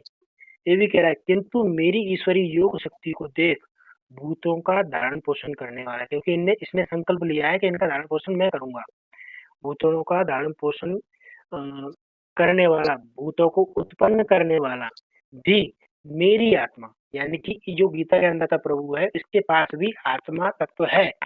मेरी आत्मा वास्तव में भूतों में स्थित नहीं है। ये अब तो इससे यहाँ क्या हुआ? अब ये बताइए, मुझ निराकार है, यहाँ तो अपने आप को निराकार बोल रहे हैं, इसका अर्थ है यह सब मतलब तो मेरे में स्थित है लेकिन मैं स्थित नहीं हूँ। मतलब वो कैसे है? मैं इनसे लिप्त नहीं रहता हूँ, इनमें सतुगुण रजोगुण तमोगुण है, इनसे मैं लिप्त नहीं रहता हूँ। आगे पढ़ो, मतलब आगे पढ़ो, आगे पढ़ो, रजो पांचवा पढ़ो, अरे पांचवा रजो पढ़ो ना। अरे भाई अरे महाराज, रजोगुण पांचवा कितने पढ़ो। का है? रुक जाओ, पांचवा पढ़ो, पूरा तो पढ़ो। अभी पढ़ लो, आप तुम्हारी पढ़ो। इतने से तुम्हारा ही खंडन होगा भाई साहब। अरे भाई पढ़ लो, देखो, मैं क्या मना कर रहा हूँ, पढ़ो। ये मैं तो अर्जुन, और यह मेरी ऐश्वर्य पूर्ण योग शक्ति को देख लो। यह संपूर्ण सृष्टि मुझ में कभी स्थित नहीं रहती, फिर भी मैं सभी प्राणियों का पालन पोषण करने वाला हूँ। सभी प्राणियों में शक्ति रूप से स्थित हूँ परंतु मेरा आत्मा सभी प्राणियों में स्थित नहीं रहता क्योंकि मैं ही सृष्टि का मूल कारण हूँ। देखो यही तो है मूल कारण, इसमें जन्म देने का मारने का सभी का कारण यही है। हाँ तो ईश्वर है, ईश्वर रूप में है रही है। और फिर देखो अब इसका छेवा पढ़ो, जिस प्रकार सभी जगह रहने वाली महान वायु सदैव आकाश में स्थित रहती है उसी प्रकार सभी प्राणी मुझ में स्थित रहते हैं। अब यहाँ ये बताया गया है कि कर्म के इम्तियाज में, ठीक है ना, इतने इतने हम्म आते हैं इनका ये होता है। तो यहाँ तो यार ईश्वर रूप में इस पे वर्णन हो रहा है, आप बोल रहे हो कि काल के रूप में। काल ने सुनाया है? काल कभी सृष्टि करता है? हैं? कभी अपने आप को निराकार बताता है? तो ये बात गलत हुआ। और देखो आगे चल के भी, अभी अभी एक मिनट रुको, मैं आपको अब पढ़ाता हूँ, देखो इसी को इससे ये समझाता हूँ, एक मिनट रुको। मतलब इसी का 11 पढ़ो, 9वें श्लोक का 11 मंत्र पढ़ो, श्लोक पढ़ो। अब जानंत मां मूढ़ा मानुषी तस् आश्रितम परम भाव जानंतो मम भूत महेश्वरम। मूर्ख मूर्ख मनुष्य मुझे अपने ही समान अरे निकृष्ट शरीर आधार भौतिक पदार्थों से निमित्त जन्म मृत्यु को प्राप्त होने वाला समझते हैं। इसीलिए सभी जीवात्मा का परम ईश्वर वाले मेरे स्वभाव को नहीं समझ पाते। ये बात बोल रहे हैं ना कि जो मूर्ख होते हैं ना, मुझे को यही मानते हैं जन्म मरण को अब प्राप्त होने वाला है। अभी रुको, ये उन्होंने यस बोला ना। अरे भाई रे भाई, अब सुन लो मेरे भाई। हाँ परमात्मा का अंश कौन है? आत्मा। हाँ तो ये क्या कह रहा है कि मैं सभी भूतों के अंदर स्थित नहीं हूँ? हाँ। तो परमात्मा का अंश आत्मा है, और ये इसकी आत्मा जब भूतों में नहीं है, तो फिर हम कैसे जीवित हैं? वो क्या बोल रहे हैं, पहले तो अरे ये बताइए क्या मैं सुनो सुनो पहले समझो। मैं वही आपको पढ़ा रहा हूँ कि परमात्मा का ये दुनिया जब वो जानती है, छोटा बच्चा भी बता दे मुझ निराकार। पहले तो ये निराकार शब्द जगत, जगत अव्यक्त मूर्ति, ना मूर्ति लिखा हुआ है ना, मूर्ति कभी निराकार नहीं होती। लेकिन आपको ही मैं यही मान रहा हूँ कि वो निराकार कह रहा है, निराकार रूप से सब जगत में वो होना चाहिए। जबकि ये कह रहा है कि मैं निराकार परमात्मा से, मुझे निराकार परमात्मा से यह सब जगत जल के बर्फ के सदृश से परिपूर्ण है, और सब ये लाइट और चलेगी यार, एक मिनट रुको ना। भाई साहब ये क्या बोल रहे हैं, अपने आप बोल तो रहे कि मेरे कारण ये सारा संसार दिखाई देता है, मैं ही इस संपूर्ण जगत में अरे अदृश्य भाई, शक्ति रूप में स्थित सुन तो हूँ। लो, सुन तो लो। अब इसी श्लोक को क्लियर करते हैं। ये कह रहा है सब जगत जल के बर्फ के सदृश से परिपूर्ण है, यानी कि सारा जो जगत है, जैसे कि सबको मैं घेर के, सबको घेर के खड़ा हुआ हूँ, परिपूर्ण है। और सब भूत मेरे अंतर्गत संकल्प के आधार से, अब भाई कोई संकल्प लेता है कि भाई मेरा यदि भाई कोई खत्म हो जाए या भाभी खत्म हो जाए, तो मैं संकल्प ले लेता हूँ कि भाई मैं आपके बच्चों को पालन पोषण करूंगा। तो यह संकल्प के आधार से स्थित है सभी भूत। अगर उसके होते तो संकल्प लेने की आवश्यकता क्या होती? किंतु वास्तव में मैं उनके अंदर स्थित नहीं हूँ। वो ये कह रहा है कि मैं उनके अंदर स्थित नहीं हूँ, जबकि आत्मा परमात्मा का अंश है, तो ये शब्द आता ही नहीं मेरे भाई। तो भाई वो और पहले अगर बता तो पहले क्या हाँ, बता रहे हैं, मैं ये बोल रहे हैं मैं शक्ति रूप में इनके नौकरों सभी, तो सभी जगह स्थित हूँ, मतलब हाँ, सर्वव्यापक हूँ, लेकिन इनमें हाँ, मैं नहीं रहता हूँ, इनमें मैं नहीं रहता हूँ, क्यों नहीं शक्ति रहते रूप। हैं? अरे शक्ति रूप से कैसे है? जैसे कि यहाँ ये मन है, ये कह रहा है कि मैं मन भी हूँ। अब मन तो उद्दंड होता है यार, मन तो गलत काम कराता है। इंद्रियों में मैं मन हूँ, कह रहा है ये। तो तो यही तो ये गलत काम करा बताइए। रहा है, यही तो हमें नरक में डाल रहा है, यही तो हमें जन्म भैया मृत्यु में डाल रहा है। अच्छा अच्छा अच्छा अच्छा अगर मन बुरा होता है तो फिर आपको मोक्ष कौन दे? भाई साहब मोक्ष कौन दिलाता है, अच्छे कर्म कौन करता है? मन भी तो अच्छे कर्म करता है, तो वो एक अब मतलब अब सुन लो, हाँ आत्मा रूप से स्थित कौन है, ये तो ये भी तो देख लो। अब ये हाँ। इसमें आप में, मुझ में और उसमें अंतर समझते हो कि दोनों शब्द एक ही हैं? कहाँ है उसमें? मैं आपसे ये पूछ रहा हूँ, यदि कहीं पर मुझ लिखा हो, जैसे मैं मुझ शब्द का प्रयोग कर रहा हूँ तो मेरे लिए, है ना, और उस शब्द का प्रयोग कर रहा हूँ तो वो दूसरे के लिए, या ये दोनों एक ही है? तो वो क्या बोल रहे हैं, परंतु मैं उनमें स्थित मतलब मैं उनमें स्थित नहीं हूँ, मतलब मैं इनमें नहीं हूँ, क्यों नहीं या हूँ कि या मैं ये शब्द का प्रकृति के प्रयोग गुण है। किया, अरे भाई सुन ले भाई ये मैं शब्द का प्रयोग किया है, यानी कि वो स्वयं कह रहा है कि अ, मैं इन भूतों के अंदर स्थित नहीं हूँ। यानी कि आत्मा रूप से अगर वो स्थित होता है तो वो ये कह देता भाई वो अच्छे बुरे कैसे भी हैं, पर मैं इनके अंदर हूँ। भाई साहब इसीलिए तुम नहीं समझ सकते, जो जो मुझ पहले बता रहे हैं कि मैं ये सब मुझ में है लेकिन मैं उनमें नहीं हूँ, मतलब ये इसका उदाहरण क्या है, इसकी चलो परिभाषा क्या है, भूतों के बताइए अंदर आप कौन है, मुझे। भूतों के अंदर कौन है वो भी दिखा देता हूँ। हाँ तो ये बता तो रहे हैं कि मैं उनमें स्थित हूँ, लेकिन मैं मतलब वो मुझ में है लेकिन मैं उनमें नहीं हूँ, स्पष्ट इसका सारांश यही निकल रहा है, अरे परिभाषा यही है। परमात्मा की महिमा मैं आपको दिखा रहा हूँ। अब ये बताइए, देखो और आगे आइए, देखो अब इनका अपने स्पष्टीकरण हो रहा है ना पूर्ण रूप से यार, कम से कम पूरा तो पढ़िए उसको तब समझ में आएगा, ऐसे थोड़ी समझ में आएगा कि एक श्लोक पढ़ लिया बस, पूरा पढ़ना चाहिए। गीता अध्याय 13 श्लोक नंबर 12 निकालो। भैया छोड़ दिया आपने, चलो अरे भैया। वहां तो क्लियर हो ही है, वो कह रहा है कि मैं भूतों के अंदर नहीं, अब भूतों के अंदर है कौन ये तो जान लो। भूत मुझ में है लेकिन मैं उनमें नहीं हूँ, क्योंकि मैं नहीं रहता हूँ, मुझे लिप्त नहीं करते हैं अरे ये भाई सतोगुण रजोगुण वो मुझे लिप्त नहीं करते हैं, मैं गुणातीत हूँ, ये भी तो बताया गया है।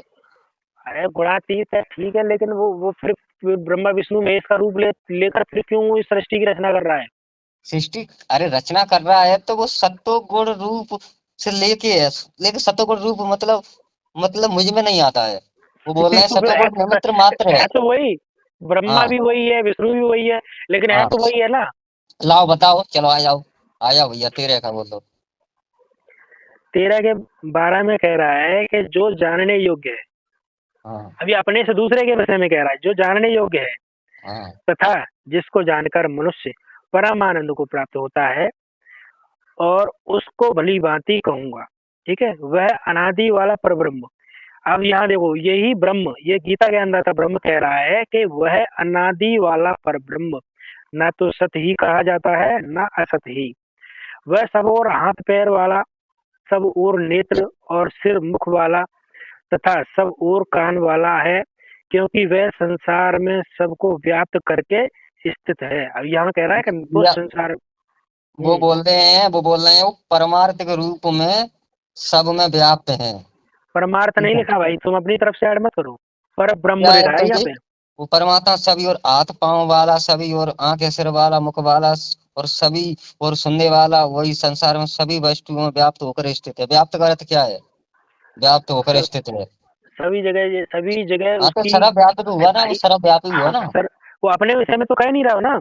अब आओ आप, अब भैया 15 हाँ, को पढ़ो, अब पढ़ो इसको 15। 14 में पढ़ते हैं। वह संपूर्ण इंद्रियों के विषयों को जानने वाला है, परंतु वास्तव में सब इंद्रियों से रहित है, यानी कि उसके हमारे तुम्हारे जैसे इंद्रिय नहीं है, रहित है तथा आसक्ति आसक्ति रहित है होने पर भी, आसक्ति रहित होने पर भी सबका धारण पोषण करने वाला और निर्गुण होने पर भी गुणों को भोगने वाला है, ठीक है। वह चराचर सब भूतों के बाहर भीतर परिपूर्ण है। ये अब यहाँ कह रहा है, ये तो सब भूतों के बाहर भी है और भीतर भी है। अब वहां तो उसने अपने बारे में कह दिया कि मैं सभी भूतों के अंदर नहीं हूँ। अब ये कह रहा 15 में कि मैं सभी भूतों के बाहर भी हूँ और भीतर भी हूँ।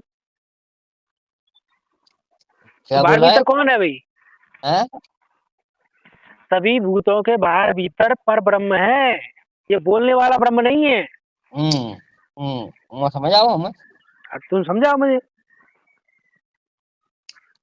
क्या बोल रहे हैं।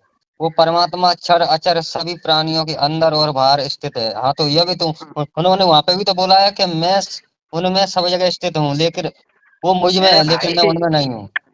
देखो 9 के 4 में कह दिया कि मैं सभी भूतों के अंदर, सभी संकल्प से इनको, सब मैंने संकल्प लिया है कि इनका धारण पोषण मैं करूंगा, तो इनके संकल्प के आधार से उसके अंदर स्थित है, यानी कि भूतों के अंदर नहीं है। वो जैसे कि हम जो हैं, हमारे भीतर वो नहीं है। आपने अभी कहा था कि पंचभूत जो स्थूल देह है पंचभूत से बनी हुई है, भूतों के अंदर वो नहीं है।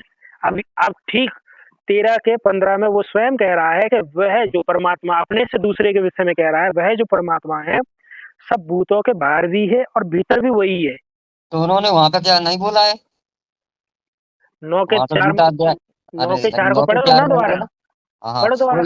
वही तो बोल रहे हैं कि मैं सब जगह स्थित हूँ, हाँ लेकिन पढ़ो, अरे भाई, अरे तुम्हारे पास पता है, वही तो मैं कह रहा हूँ, तुम्हारे पास कौन सी गीता है? मैंने पढ़ी है, वो मैंने भेजी है, उसको पढ़ो आप। अरे वो एक ही है यार उसका। ना है तो तुम गलत पढ़ रहे हो ना। तो यहाँ क्या लिखा हुआ है उसको पढ़ो, इसको तुम खुद नहीं समझ पा रहे हो यार। अरे तो हाँ मैं तो समझा रहा हूँ, देखो मैंने बताओ। आपको प्रमाण दिया। अंदर गीता भी है वो व्याकरण, बाहर भी स्थित है, यही तो बोल रहे हैं। वो ये तो नहीं बोल रहे हैं कि उन्होंने तो वहां पे ये बोला है कि मैं उनमें नहीं हूँ, वो मुझ में है। ये श्लोक है 9 का, मतलब वो वाला मैंने 4 वाला। मैं, मैंने 9 का 4 में प्रमाण दिया, मुझे निराकार परमात्मा से सब जगत जल के बर्फ के सदृश परिपूर्ण है और सब भूत मेरे अंतर्गत, यानी कि मेरे अंदर में आते हैं, मेरे अधिकार में आते हैं, मेरे अंतर्गत संकल्प के आधार से। अगर ये संकल्प शब्द ही इरिटेट कर रहा है, संकल्प के आधार से स्थित है, किंतु वास्तव में मैं उनमें स्थित नहीं हूँ। और ठीक इसके 13 के 15 में कह रहा है कि वह परमात्मा, अपने से दूसरे के विषय में कह रहा है कि वह परमात्मा भूतों के भीतर भी है और बाहर भी है। तो दोनों तो श्लोक भैया अपोजिट हो रहे हैं ना। ये बताओ मुझे वहां उन्होंने ये काम कहा है मैं उनमें नहीं हूँ, ऐसा बोला है? ये नहीं बोला है कि मैं मतलब बाहर हूँ भीतर हूँ। उन्होंने ये तो बोला है कि मैं उनमें व्याप्त हूँ, लेकिन मैं उनमें नहीं हूँ, वो मुझ में व्याप्त है, ऐसा ही तो बोला है उनमें। अरे तो इसमें गलत क्या हो रहा भाई, है? हाँ तो मैं उसी तो कह रहा हूँ, भूत के अंदर और भीतर कोई और परमात्मा है, लेकिन ये संकल्प के आधार से ये हम इसके अंतर्गत आते हैं। अब इसका 17 पढ़ो, देख लीजिए आ गया इधर। या अगर किसका किसी बारे में 17? बोल रहे हैं तो परमात्मा ब्रह्मा विष्णु महेश के बारे में बोल रहा है कि मत। अब पढ़ो 17, बोलो। कौन से का पढ़ूं? इसी का पढ़ो। 9 का? 13 अध्याय का अरे 13 अध्याय का 17 पढ़ो, ये 16वां पढ़ लिया तुमने। ठीक है। भाई 13वें अध्याय में वो पूर्ण परमात्मा की पूरी महिमा गाई है। अरे ये तो पढ़ो पहले, 16 तो पढ़ लिया, 15 16 17 तो पढ़ो, हाँ, उसके बारे में बोल आप रहे हैं। देखो, पढ़ो। आपको पहले पहले आपको ये समझना पड़ेगा, मैं शब्द है वो उसके लिए है, वह है, और उसका शब्द ले रहा है तो वो दूसरे परमात्मा के लिए है। दूसरे के लिए नहीं है, खुद के लिए है वो भी। वह परब्रह्म, वह परब्रह्म संज्ञा जो। रूप क्या होता है? संज्ञा रूप क्या होता है? सर्वनाम संज्ञा क्या होता है, पता है आपको? भाई मुझे मुझे मुझे ऐसा लग रहा है तुम लोग कौन से स्कूल में पढ़ के आते हो यार। नहीं नहीं नहीं, तभी तो मैं बोल रहा हूँ, संज्ञा आप का अर्थ क्या होता है? वो उस चलो स्कूल को पढ़ते हैं, जो तो। श्लोक को पढ़ते हैं। हाँ पढ़ो, 17 पढ़ो। वह परब्रह्म ज्योतियों का भी ज्योति एवं माया से अत्यंत परे कहा जाता है। वह परमात्मा बोध स्वरूप, जानने के योग्य एवं तत्व ज्ञान से प्राप्त करने योग्य है, और सबके हृदय में विशेष रूप से स्थित है। लो, ये तो दूसरे के विषय में कह रहा है, अपने विषय में तो नहीं कह रहा ये। कौन सा पढ़ रहे हो तुम? 13 का 17। 17 कहाँ है भैया? 16 का 17? तुम कौन सी गीता पढ़ रहे हो, पता है का? ये तो मतलब यहाँ पे 16 पढ़ रहे हो, उसको तुम 15 बता रहे हो। एक हाँ मिनट, एक मिनट, कौन सा श्लोक बताया आपने? 17।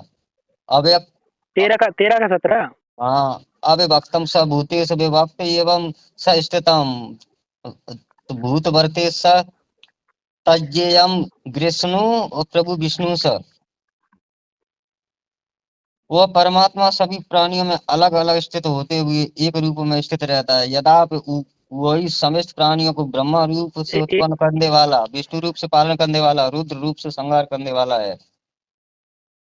हाँ, वह परमात्मा विभाग रहित एक रूप से आकाश के सदृश परिपूर्ण होने पर भी चराचर संपूर्ण भूतों में अविभक्त सा स्थित प्रतीत होता है, तथा वह जानने योग्य परमात्मा विष्णु रूप से भूतों का धारण पोषण करने वाला है, और रुद्र रूप से संहार करने वाला है, तथा ब्रह्मा रूप से सबको उत्पन्न करने वाला है। तो तो ये वह शब्द आ रहा है, तो वो परमात्मा जो है, तो वो अपने से दूसरे के विषय में कह रहा है। वो कहाँ कह रहा है दूसरे? अपने आप को तो बता रहा है वो। कहाँ बता रहा है वो अपने आप को? कहाँ नहीं बता रहा है? विष्णु कौन है? ब्रह्मा कौन है? रुद्र कौन है? देखो, उसी के यहाँ पे स्वरूप है। जितने भी भूत हैं, गीता के अंदर था ब्रह्म से लेकर के ब्रह्मा विष्णु महेश हम तक, मुझ तक, सबके अंदर एक आत्मा है, वो आत्मा परमात्मा की है। ब्रह्मा विष्णु महेश के अंदर भी एक आत्मा है, वो भी परमात्मा की है। तो विष्णु रूप नहीं से नहीं नहीं यानी कि नहीं, ये श्लोक क्या आया? श्लोक क्या आया है? आया है उसी अरे तो मैं, परमात्मा के रूप में आया है ना। नहीं है अब भाई, बताओ। मेरे अब भाई, छोड़ो, वह अब जहाँ छोड़ो पे तुम। वह शब्द अब लिखा बताओ। है वह परमात्मा, इस पे तो स्पेशली टिक लगाया है मैंने। उसको उसको किसको बोल रहे हैं फिर? अरे हाँ? तो वह किस रूप में आता है? वो किस रूप में आता है? संज्ञा रूप में आता है। उस वो हाँ। जो सो अपने आप को जो मतलब हम्म, सर्वनाम में आता है ना, सर्वनाम में मैं, मुझे। हम्म, मैं और मुझे अपने को कह रहा है। वहाँ अब मैं देखो, अब रुक जाओ। ठीक है ना? अभी आप हाँ, बता रहे थे इधर। ये पूरा अब ये इसका। सुनो, पूरा 13वें अध्याय के जितने भी श्लोक है ना, वो हम्म। पूर्ण परमात्मा की पूरी महिमा गा रहे हैं। तो सभी श्लोक आ रहे हैं भैया, हम तो ये मानते हैं। अब तो ये बताओ, अरे अपने बारे में नहीं बोल रहे हैं? अपने बारे में नहीं बोल रहे हैं? अपने बारे में तो मैंने उसके बारे में तो मैंने गीता अध्याय 9 के 4 और 5 में पढ़ा दिया आपको। अब ये बताओ, अब इसका मतलब 11वां पढ़ो। ये सुनो, पढ़ो, पढ़ो गीता अध्याय 13 का 11वां पढ़ो। पढ़ो। मैं तो वही कह रहा हूँ कि 13वें अध्याय में पूरी परमात्मा की महिमा है। वो तो कह रहा है वो सारे भूतों में सभी जगह व्याप्त है, लेकिन 9वें अध्याय में बोल रहा है कि मैं सभी भूतों में नहीं हूँ, मैं वो संकल्प से इनको ऐसे नहीं घेर बोल के रहा है रखा कि हूँ। मैं भूतों में नहीं हूँ। वो बोल रहा है मुझ में है, लेकिन मैं भूतों में नहीं रहता हूँ। ठीक है हाँ, ना? तो वो नहीं है ना। अरे नहीं रहता है तो उस पे वो नहीं आएगा, तमोगुण रजोगुण सत्वगुण, उस पे वो नहीं आएगा दोष। इसीलिए नहीं, क्यों उसको इसीलिए तो यार? गुणातीत बोलते हैं। भाई, वो ये कह रहा है कि सारे गुण मेरे ही द्वारा निकलते हैं, लेकिन गुणों में ये गुण मुझ में लिप्त नहीं होते, गुण निकलते तो इससे ही है। हाँ, जैसे अगर इसीलिए तो ये गुणातीत कहते अरे हैं, इसीलिए तो अरे गुणातीत जैसे कहते हैं उनको। अरे भाई, जैसे मान लो ये हमारे अंदर रहेगा, हमारे अंदर आत्मा रूप से रहेगा, तो गुण तो निकलेंगे इससे ही, लेकिन ये गुण में थोड़ी रहेगा। अब 11वें में इन्होंने बोला मेरे अतिरिक्त अन्य कोई किसी वस्तु को प्राप्त न करने का भाव, बिना विचलित हुए मेरी भक्ति में स्थित रहने का भाव, शुद्ध एकांत स्नान में रहने का भाव, संसारिक भोगों में लिप्त मनुष्य को प्रति आसक्त के भाव का न होना, निरंतर आत्मा स्वरूप में स्थित रहने का भाव, तत्व स्वरूप परमात्मा में साथ करने का भाव, यह सब मेरे द्वारा ज्ञान कहा गया। इसके अतिरिक्त जो भी है वो अज्ञान है सब कुछ। तो ठीक है, अब अब आप ये मुझे अपने बारे क्षेत्रीय के ज्ञान का अर्थ क्या है? क्षेत्रीय का क्या है? क्षेत्र उसको बोलते हैं शरीर को, क्षेत्रीय को बोलते हैं आत्मा को। सुनो, आप मुझे ये बताओ कि हाँ। अर्जुन कृष्ण जी के अब नहीं वो छोड़िए, अब बताओ, आप सिद्ध करो। सुन लो, अरे बहुत महत्वपूर्ण सवाल है, बहुत ही इस पे अगर आपने गौर किया तो सब समझ जाओगे आप। हाँ। अर्जुन श्री कृष्ण भगवान के साले थे, ये सब दुनिया जानती थी। हैं? सॉरी, अर्जुन श्री कृष्ण भगवान के जीजा थे, सब दुनिया जानती थी। और वो गुरु शिष्य थे, ये भी सब दुनिया जानती थी। हाँ। और वो मामा फूफी का रिश्ता था, ये भी सब दुनिया जानती थी। और वो हाँ। मित्र थे, ये भी सब दुनिया जानती थी। ये कोई रहस्यमयी वाली बात तो नहीं है? हाँ। है कि नहीं है? और सब जानते हैं, लेकिन सबसे प्रथम रिश्ता उनका यही था मित्र भाव का। बिल्कुल। और हाँ। वो मतलब इससे ये क्लियर होता है कि वो प्रिय था अर्जुन। प्रिय था, हाँ वो यही तो बोलते हैं। हाँ। ये तो सब दुनिया जानती है। ठीक है, अब अब 18 का आप 64 निकालिए। फिर एक भी आप मिनट में सिद्ध नहीं आपकी कर पाओगे कुछ। 1 मिनट में क्लियर हो जाएगा। नहीं वो होगा तो आप नहीं मानो, देखो क्योंकि आपके मानने मैम या आप नहीं भी मानोगे तो मुझे कोई अंतर नहीं पड़ेगा। भाई साहब लेकिन जो तो मैं सिद्ध कर रहा हूँ वो तो सिद्ध पहले से ही है, सत्य कभी चेंज नहीं होता। इसीलिए तो बोल रहा हूँ कि तुम भ्रमत हो और आपके गुरुजी आपको भ्रमत कर रहे हैं और कुछ नहीं भ्रमत कर रहे हैं। ठीक है, निकालो, चलो बोलो। 18 का 64 निकालिए। 64 क्यों? हम्म, हम्म। पढ़िए। हाँ भैया बोलो, 64 पढ़ो। ये कह रहा है कि संपूर्ण गोपनीय से भी अति गोपनीय, यानी कि जितने भी गोपनीय बातें हैं उनसे भी बहुत गोपनीय, यानी कि वो किसी से बताने योग्य नहीं है।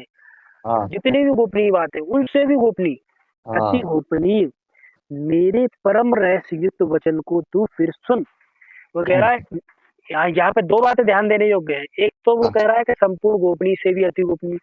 दूसरा है जो गीता ज्ञानदाता कह रहा है कि मेरा एक रहस्य है, तो उसको मैं तुझे बता रहा हूँ। मेरा या मेरा शब्द का प्रयोग किया गया है कि मेरा आ, मेरे परम रहस्य युक्त वचन को तू फिर भी सुन। यानी कि इस गीता ज्ञानदाता का एक परम रहस्य है, वो उसे बता रहा है कि तू मेरा अतिशय प्रिय है। यहाँ पे जो अनुवाद करता ने ये किया है कि तू जो है अर्जुन, वो मेरा अतिशय प्रिय है।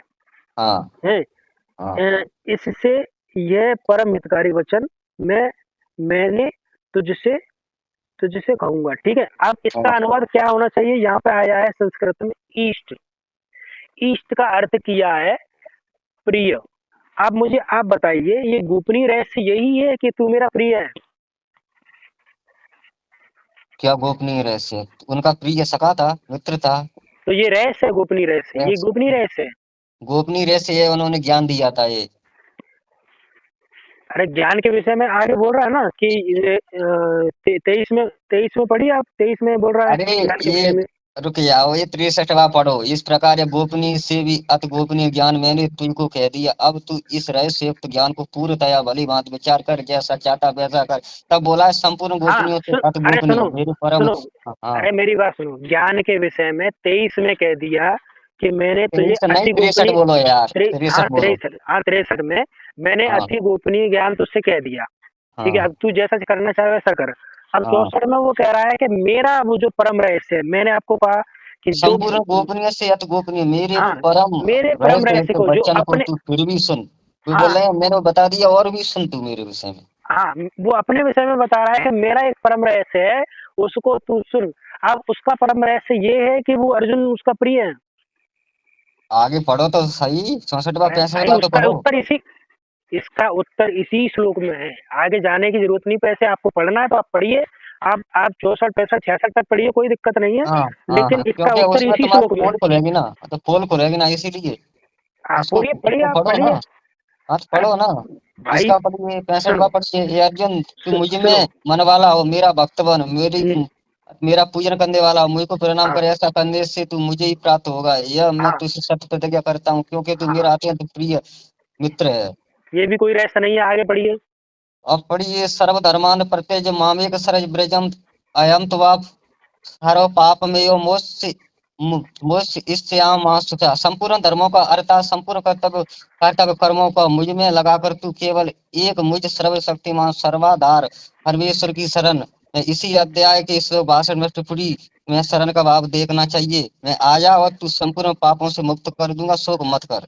ये भी कोई परम रहस्य नहीं है, आगे पढ़िए। अब तुझे यह गीत रूप रहस्यमय उपदेश किसी को काल में ना तो तप रहस्य मनुष्य कहना चाहिए, ना भक्ति वेद शास्त्र परमेश्वर तथा महात्मा गुरुजनों की श्रद्धा प्रेम और पूज्य भाव नाम भक्ति है। भक्ति से रहित से ना बिना सुनने की इच्छा वाले से ही कहना चाहिए।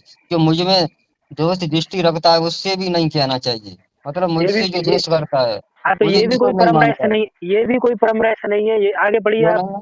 क्यों नहीं है? जो पुरुष मुझ में परम प्रेम करके इस परम रहस्य युक्त गीता शास्त्र को मेरे भक्तों को कहेगा, वह मुझको ही प्राप्त होगा, इसमें संदेह ही नहीं है। तो ये भी कोई परम रहस्य नहीं है, आगे पढ़िए आप। कितना पढ़ोगे आप? और पढ़िए आप और दो दो चार श्लोक और। और तो और कौन सा परम रहस्य होता है, ये बताओ, और कौन सा और परम रहस्य होता भाई है?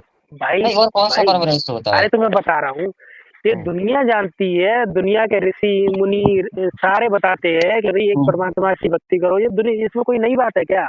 हाँ तो फिर इसमें तो और कौन सा रहस्य होता है, ये बताओ। तो चलो रहस्य में छोड़ो, अब बताओ, अब छोड़ो, अब हाँ तो सबको छोड़ो। हाँ अब तुम सिद्ध करो, तुम ये हाँ सिद्ध हाँ करो कि श्री हाँ कृष्ण हाँ मोक्ष नहीं दे सकते हैं, बताओ, सिद्ध करो। सम ये कह रहा है गीता ज्ञानदाता पुरुष, संपूर्ण गोपनीय से भी अति गोपनीय मेरा परम रहस्य युक्त वचन को तू सुन। ठीक है। हाँ। हाँ। यहाँ पे आगे जो अनुवाद होना था वो ये होना था कि इष्ट देव मेरा भी इष्ट देव है, जबकि कौन से इन्होंने जो श्लोक में, अनुवाद किया किस श्लोक में दिया? इस श्लोक का वो पढ़ो, किसमें है कि मेरा इष्ट आ- देव, कहाँ लिखा हुआ है इस श्लोक में? अरे आठ का आठ का 64, आठ का जो अरे 64 है उसकी संस्कृत पढ़िए ना आप। 8 की नहीं बात कर रहा हूँ, इसी की बात करो, सॉरी, पहले 8 को समझ जाओ। 18 का 64। हाँ 64 पढ़ो, हाँ बताया है। आप इसकी कौन सा है संस्कृत पढ़िए। 64? प्रिय, जहाँ जहाँ इष्ट का अर्थ इन्होंने प्रिय किया है। कहाँ इष्ट, कहाँ लिखा हुआ है? इष्टो 80। हाँ, तो इष्ट का अर्थ प्रिय क्यों ये क्या क्यों है किया है इष्टो भाई? 80? हाँ क्या है इसमें? इष्ट का हाँ अर्थ तो क्या तुम, होता है, आप मुझे बता दीजिए। हाँ इष्ट का क्या होता इष्ट है? इष्ट हाँ का अर्थ क्या होता है मैं बताता हूँ आपको। 18 का अच्छा। 70 वाला हाँ श्लोक पढ़ो पढ़ो। निकालिए। एक ही अगर कनक शब्द आ गया तो कनक का अर्थ मतलब सोना भी होता है, धतूरा भी होता है, तो फिर आप कैसे समझ करोगे जी? तो भाई तो वो कह रहा ये है, कोई वो अर्जुन स्वयं। के लिए बोल रहा है, अरे भाई अर्जुन को ये ही भी तो बता बोल रहा रहा है है कि कि तू मेरा मेरा। शिष्य है, अरे तू भाई मेरा।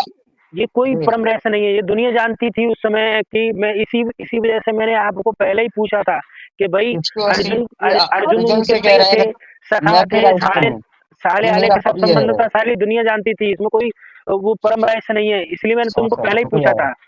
है ना? हाँ गीता फिर अध्याय 18 के 64 में साफ साफ वो कह रहा है कि मेरा एक गोपनीय रहस्य है, जो मेरा मेरा शब्द का प्रयोग किया है इसने, और उसको तू सुन कि मेरा भी इष्ट देव विराजमान है, जबकि कहाँ लिखा इन्होंने हुआ है जो इष्ट देव विराजमान है? जी कहाँ है, लेकिन इस श्लोक में? भाई प्रिय का अर्थ इन्होंने किया है, प्रिय के सामने संस्कृत साफ साफ लिखी है इष्ट। हाँ इष्ट का अर्थ अच्छा, कितना कितना व्याकरण जानते हो तो भैया ये बताओ, बताओ। तो भाई आप मुझे समझा दो कौन सा परम हाँ रहस्य है। हाँ उस तो गीता बताओ ज्ञानदाता मेरा इष्ट प्रभु का कहाँ है? रहस्य आप मुझे समझा दीजिए।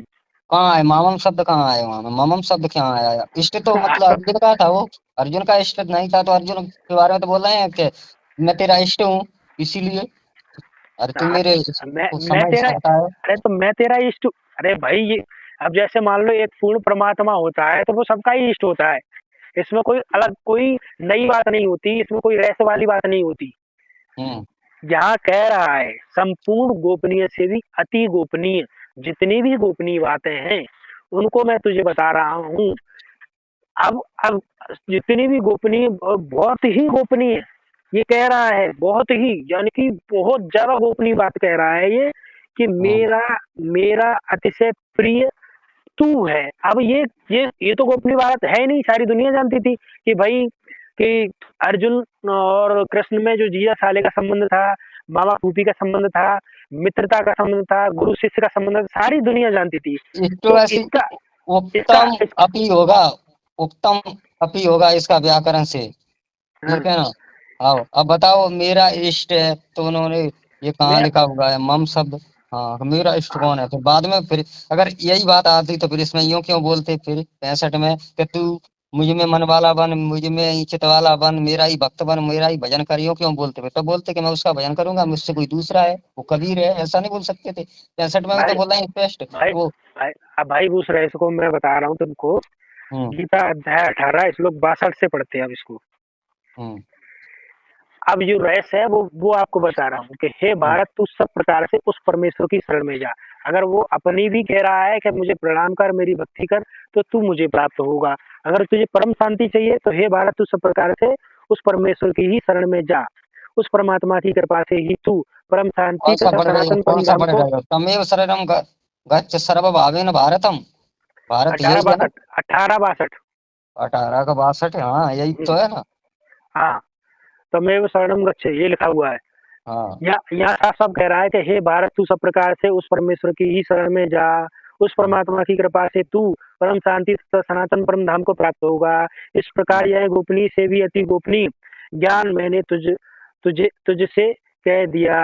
अब तू इस रहस्य युक्त ज्ञान को पूर्णतः भली भांति विचार कर, जैसा करना चाहता है वैसे ही कर। अब हाँ यहाँ अगले 64 वाले श्लोक में कह रहा है कि हाँ संपूर्ण गोपनीय से भी अति गोपनीय। हाँ मैं तुझसे वचन कह रहा हूँ कि मेरा भी जो इष्ट है, जो जो 18 के 62 में कहा है कि उस परमात्मा की शरण में जा, तो उसी को आधार बनाकर वो कह रहा है कि मेरा भी इष्ट देव है, मैं भी उसी की पूजा करता हूँ। कहाँ और लिखा हुआ है, कहाँ लिखा हुआ है। 15 के 4 में लिखा है। अब 15 का 4 आ गए कि 15 अध्याय का 4 श्लोक, बताओ भैया 15 अध्याय का 4 श्लोक कौन सा है। हाँ, पढ़ो ना आप, 15 का 4। अब 15 में आ गए अभी, मतलब ये तो छोड़ दिया था, 18 तो अभी छोड़ दिया। भाई तुम मान कर रहे हो तो वो रैस तो रैस बताओ वाली ना। बात वो क्या रैस वाली बात वो कह रहा है कि मेरा एक रैस है जो मेरा शब्द का प्रयोग किया है। ज्ञान के विषय में तो कह रहा है 63 में। अब मेरा रहस्य क्या है, मेरा उसका रहस्य ये तो नहीं होगा कि अर्जुन उसका प्रिय है, ये तो दुनिया जानती थी। तो भाई साहब ये इष्ट अपने अपने आप को क्या श्री कृष्ण का इष्ट नहीं, मतलब अर्जुन का इष्ट देव नहीं थे श्री कृष्ण, तो हाँ मानते नहीं तो थे, बताओ मैं प्रमाण अरे दूं भाई फिर। ये तो दुनिया जानती थी मेरे तो भाई फिर यार, क्या तो फिर तो मैंने यही तो यार, बोला है।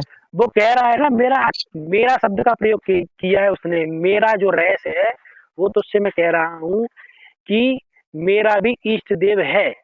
अब वो इष्ट हाँ देव हाँ, है तो वो और कहाँ लिखा हुआ है। उसको और क्लियर कर देते हैं अब तो तुम 15 किसका के 4 भाषा में। मानते हो ये बताओ। हाँ अब बताओ फिर 65 में क्यों बताया है कि तू मुझ में मन वाला बन, मेरा भक्त बन, मुझे हाँ का तो पूजन वो कर। हाँ तो वो उसकी उसकी भक्ति करेगा तो उसको प्राप्त हो जाएगा। हाँ, वाह अठारह के वाह बासठ वाह, में अठारह ऐसे के थोड़ी बासठ में होता 18 के 62 में कह दिया ना कि उस परमेश्वर की शरण में जा। मेरे को छोड़, तुझे परम शांति चाहिए तो उस परमेश्वर की शरण में जा। है। ये कहाँ बोला है मेरे को छोड़ उसमें, बताओ। 18 62 में पढ़ो ना आप। 18 62 में पढ़ लिया, कहाँ है कि मेरे को छोड़। उस परमात्मा की शरण में जा, हाँ वहां तो जाने से परम शांति और सनातन परम धाम की प्राप्ति होगी।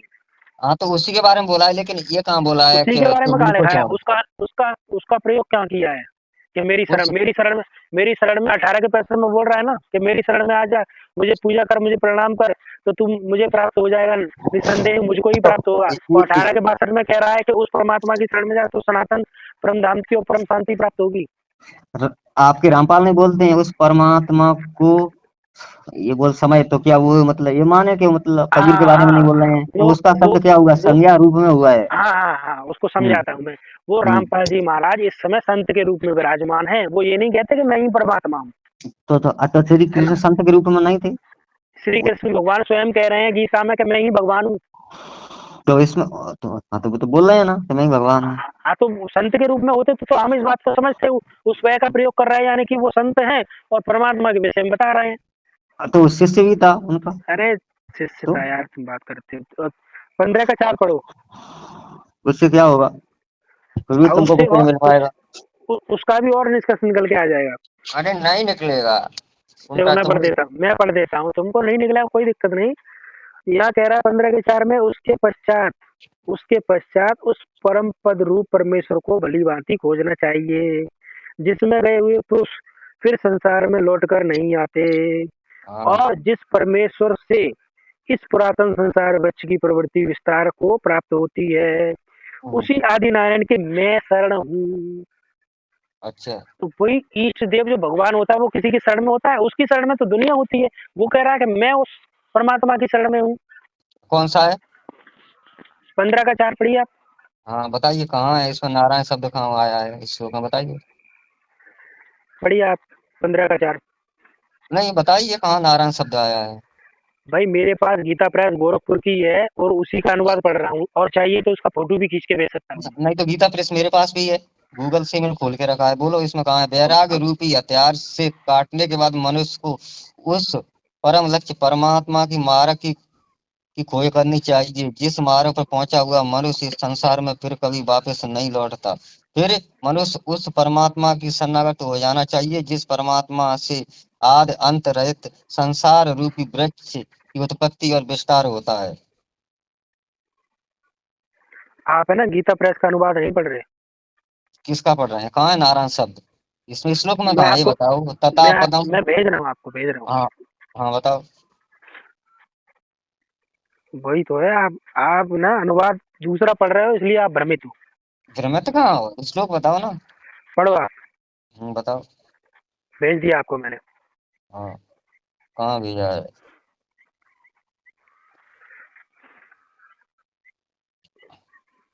पढ़िए। इसमें तो हिंदी हिंदी भेजा है, इसका वो कहाँ है? श्लोक कहाँ है? चलो श्लोक भी भेज देता हूँ, पूरी पेज का ही भेजता हूँ मैं आपको।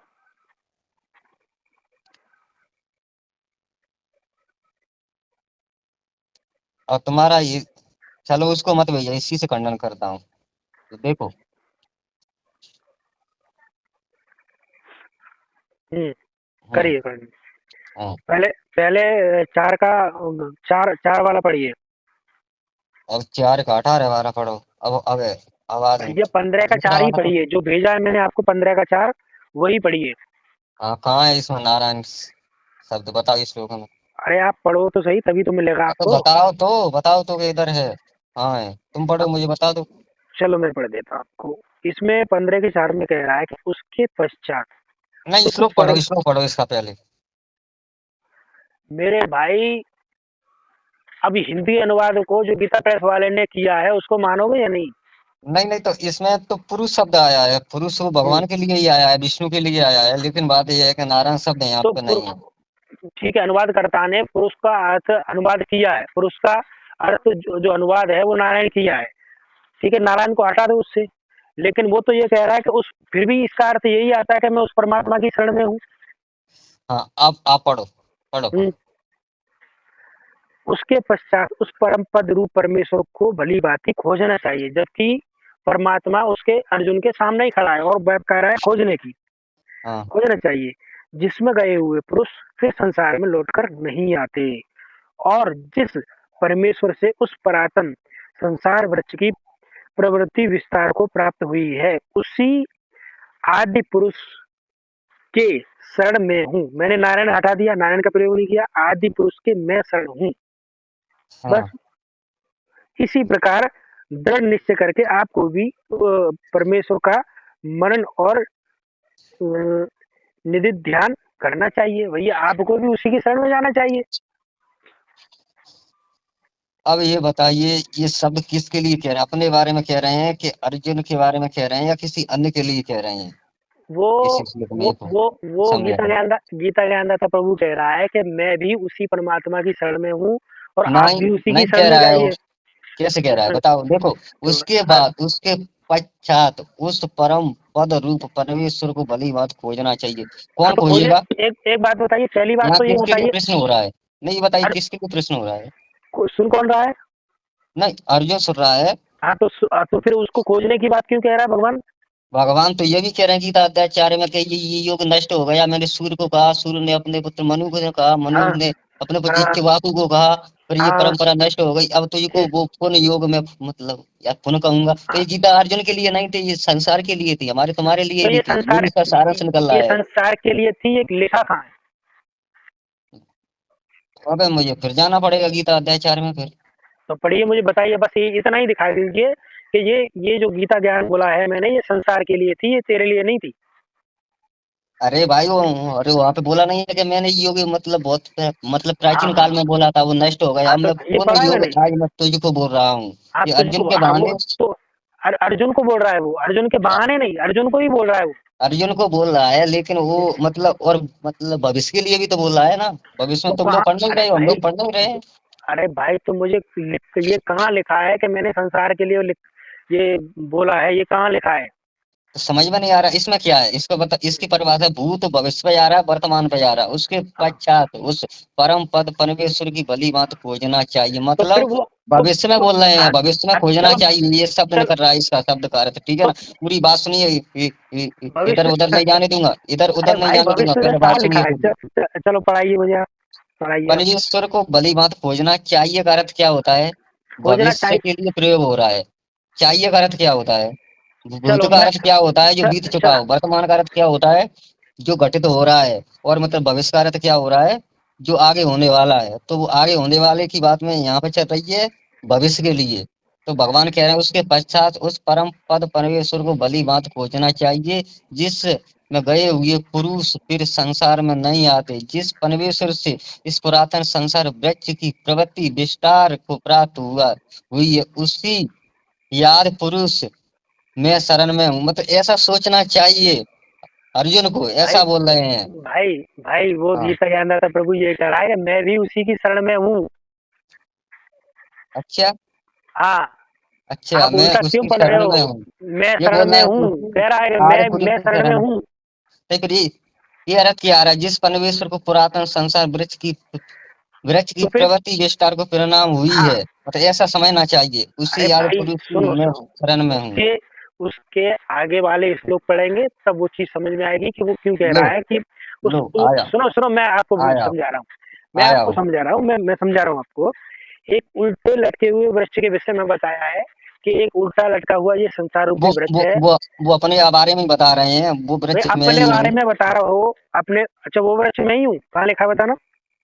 अच्छा अच्छा, नहीं बता, तुमको नहीं पता? पढ़ो इसका 5वां पढ़ो, 6वां पढ़ो। अरे वो वृक्ष में पढ़ो, ही हूँ, कहाँ लिखा है? अरे ये पढ़ो तो सही।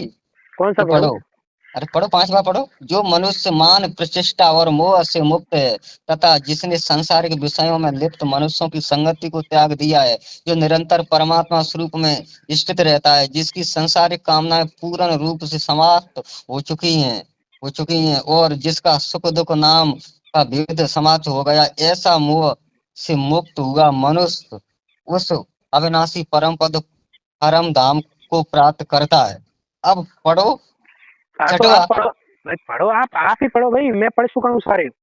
उस परम धाम को ना तो सूर्य प्रकाशित करता है, ना चंद्रमा प्रकाशित करता है, ना ही अग्नि प्रकाशित करती, जहाँ पहुंचकर कोई भी मनुष्य इस संसार में वापस नहीं आता। वही मेरा परम धाम है। हो गया का यहाँ मोक्ष देने वाला श्री कृष्ण, वही मेरा परम धाम है। जहाँ वो जाता है वही, वो इस संसार में वापस नहीं आता, वही मेरा परम धाम है। हो गया का यहाँ मोक्ष देने भाई वाला श्री कृष्ण, भाई हुआ क्या नहीं है? भाई भाई, एक हाँ बात बताइए। हाँ जैसे कि मैंने जन्म लिया है आगरा में, है ना? हाँ। अब मैं रह रहा हूँ बाह क्षेत्र में। अब हम्म, मैं ये कहूँ कि भाई एक संसार रूपी उल्टा उल्टा लटका वृक्ष है, और ऐसे ऐसे आगरा में ऐसी ऐसी चीजें हैं, और वही मेरा मेरा घर है। तो वो भी तो वहीं से आया है ना, जहाँ से वो सृष्टि की रचना शुरुआत में हुई थी, तो वो भी सतलोक से ही आया है, वो कहीं और से नहीं आया है। सतलोक से आया, ये तो हमने कहीं प्रमाणित। उस परम धाम को ना तो सूर्य प्रकाश करता है, ना चंद्रमा प्रकाश करता, ना हाँ अग्नि हाँ, प्रकाश करती है, जहाँ पहुंचकर कोई मनुष्य इस संसार में उसी नहीं परम धाम आता। से आया है ये। तो वो बोल रहे हैं कि मैं उस परम धाम से नहीं आया, वो मेरा परम धाम है, मेरे हाँ धाम। तो और ये भाई मैं वेदों से मेरी सिद्ध बात, करूं, वेदों से मेरी सिद्ध करूं, विष्णु सूक्त को शब्द, यही मंत्र सिद्ध कर दूं, यही अर्थ, यही हाँ श्लोक सिद्ध हाँ करूं? बोलो तो, हाँ, करो सिद्ध। बोलो फिर मान जाओगे? मानना तो पड़ेगा भाई साहब, फिर तो नहीं अरे होगा। तो मैं अरे तो अब मैंने तो पहले ही सिद्ध कर दिया, 15 के 4 में कि मैं भी उसी परमात्मा की शरण में हूँ, कह रहा है। वो नहीं कह रहा है, वो मनुष्यों के लिए तो ऐसे बोल रहे हैं कि ऐसा समझना चाहिए। क्या तो ये आदमी क्या जब मैं है, प्रमाण ये दूं क्या है? तो मनुष्य के लिए, मैं प्रमाण दूं तो मनुष्य के लिए। नहीं तो ये क्या हो रहा है फिर, मतलब अरे चटवे में क्यों बोल रहे हैं, तो वही मेरा मैं भी परम मैं मैं मोक्ष देने वाला हुआ कि नहीं हाँ, हुआ वो है? मेरा अब परम ये धाम, काल कहाँ वो गया? वो वो मेरा वो मेरा परम धाम है, इसका अर्थ ये नहीं हो जाता कि वो वहीं रहता है। अब भाई ये क्या बोल रहे हैं, वो हम्म, परम धाम को ना सूर्य प्रकाश करता है, ना चंद्रमा, ना अग्नि, और जहाँ पहुंचकर जो मनुष्य संसार में वापस नहीं आता, वही मेरा परम धाम है। ठीक है ना, अब आगे हाँ, जाओ। सुनो है, अब रुक जा, अब वो उसका अब रुक जाओ, अब वो रुक जाओ। प्रेजेंट में सुनो, अब वो प्रेजेंट में रहता कहाँ है वो भी आपको बता दूंगा मैं। हाँ, वो गीता अध्याय 8 के श्लोक नहीं नंबर उसे 13 छोड़ो, में, इसमें सुनो इस 8, मेरी बात अरे सुनो, तो मेरा नहीं नहीं नहीं वो नहीं उस नहीं, ये उसे मान आपने रहे कहा हो वो कि रहता उनका कहाँ है, परम धाम तो मैं है आपको, जहाँ जाकर वापस नहीं आता मनुष्य, हाँ तो मोक्ष वो देने ठीक, वाले हुए कि हाँ नहीं तो वो हुए, गलत, श्री कृष्ण भाई इसे तो करो ना, वो हुआ का मानते हो गलत ना? कहाँ कह रहा है, गलत कहाँ कह रहा है वो। तो अपने अपने परम धाम के बारे में बोल रहे हैं ना, तो यह सतलोक हाँ कहाँ तो से आया आपको? हाँ तो वही वहीं से वो आया है। वहाँ कहाँ से आया वो, अब मतलब वो जैसे सतलोक जैसे वहां से कैसे भाई आया? जैसे मैं रहने वाला आगरा का हूँ, और हम्म। मैं कहीं अंत रहने लगूं, और मैं हम्म। फिर वहां से ये कह सकता हूँ कि भाई, ये कह सकता हूँ कि वो मेरा आगरा शहर मेरा नहीं है। ठीक। अरे ये तो क्यों, मैं नहीं कहूंगा। अब क्यों नहीं कहोगे? क्योंकि मैं अरे दूसरी जगह रह रहा था, मैं दूसरी अरे जगह रह रहा था, पहले अरे मैं भाई आगरा में रह रहा था, क्या ऐसे आदमी बोलोगे हो ना? यार, क्या आदमी हो हाँ? यार, ओ क्या आदमी हो अच्छा यार। अच्छा, कहा यार अपनी बुद्धि में क्या खा के आते हो। अब यहाँ मैं सिद्ध हुआ क्या नहीं हुआ सुनो, बताओ? हाँ। बिल्कुल सिद्ध नहीं हुआ, हाँ। इससे तो ये सिद्ध होता है कि वो भी वहीं से आया है, हम भी वहीं हाँ से आए हाँ। हैं, हमको भी अरे वहीं जाना है। यार, इसीलिए तुम्हारी बुद्धि में क्या घुसा रहता है, गोबर भरा रहता है क्या यार? मेरे गुस्सा ना आया तो फिर क्या है बताओ तुम? अब हैं? तुम ये अरे तुम कोई श्लोक को नहीं मान रहे हो यार, कम से कम। सुनो, ना तो गीता अग्नि अध्याय प्रकाश 8 के करती है, 13 ना में साफ सूर्य साफ कह प्रकाश रहा है कि करता है। मेरा एक ओम मंत्र है, ओम मंत्र से ब्रह्मलोक की प्राप्ति होती है, और ब्रह्मलोक दिव्य आकाश में वो प्रतिष्ठित है, और इसका प्रमाण देवी पुराण में भी है ना। अब पहले इसी तो पे बात करो, सुनो, अभी पुराना इसको से मत जाओ। और यहाँ से तो अरे हुआ तो क्या नहीं? अब अरे इसका बार बार पढ़ो। ये बिल्कुल सिद्ध नहीं होता इससे, इससे अरे ये यार, सिद्ध नहीं होता कि वो मोक्ष देता है।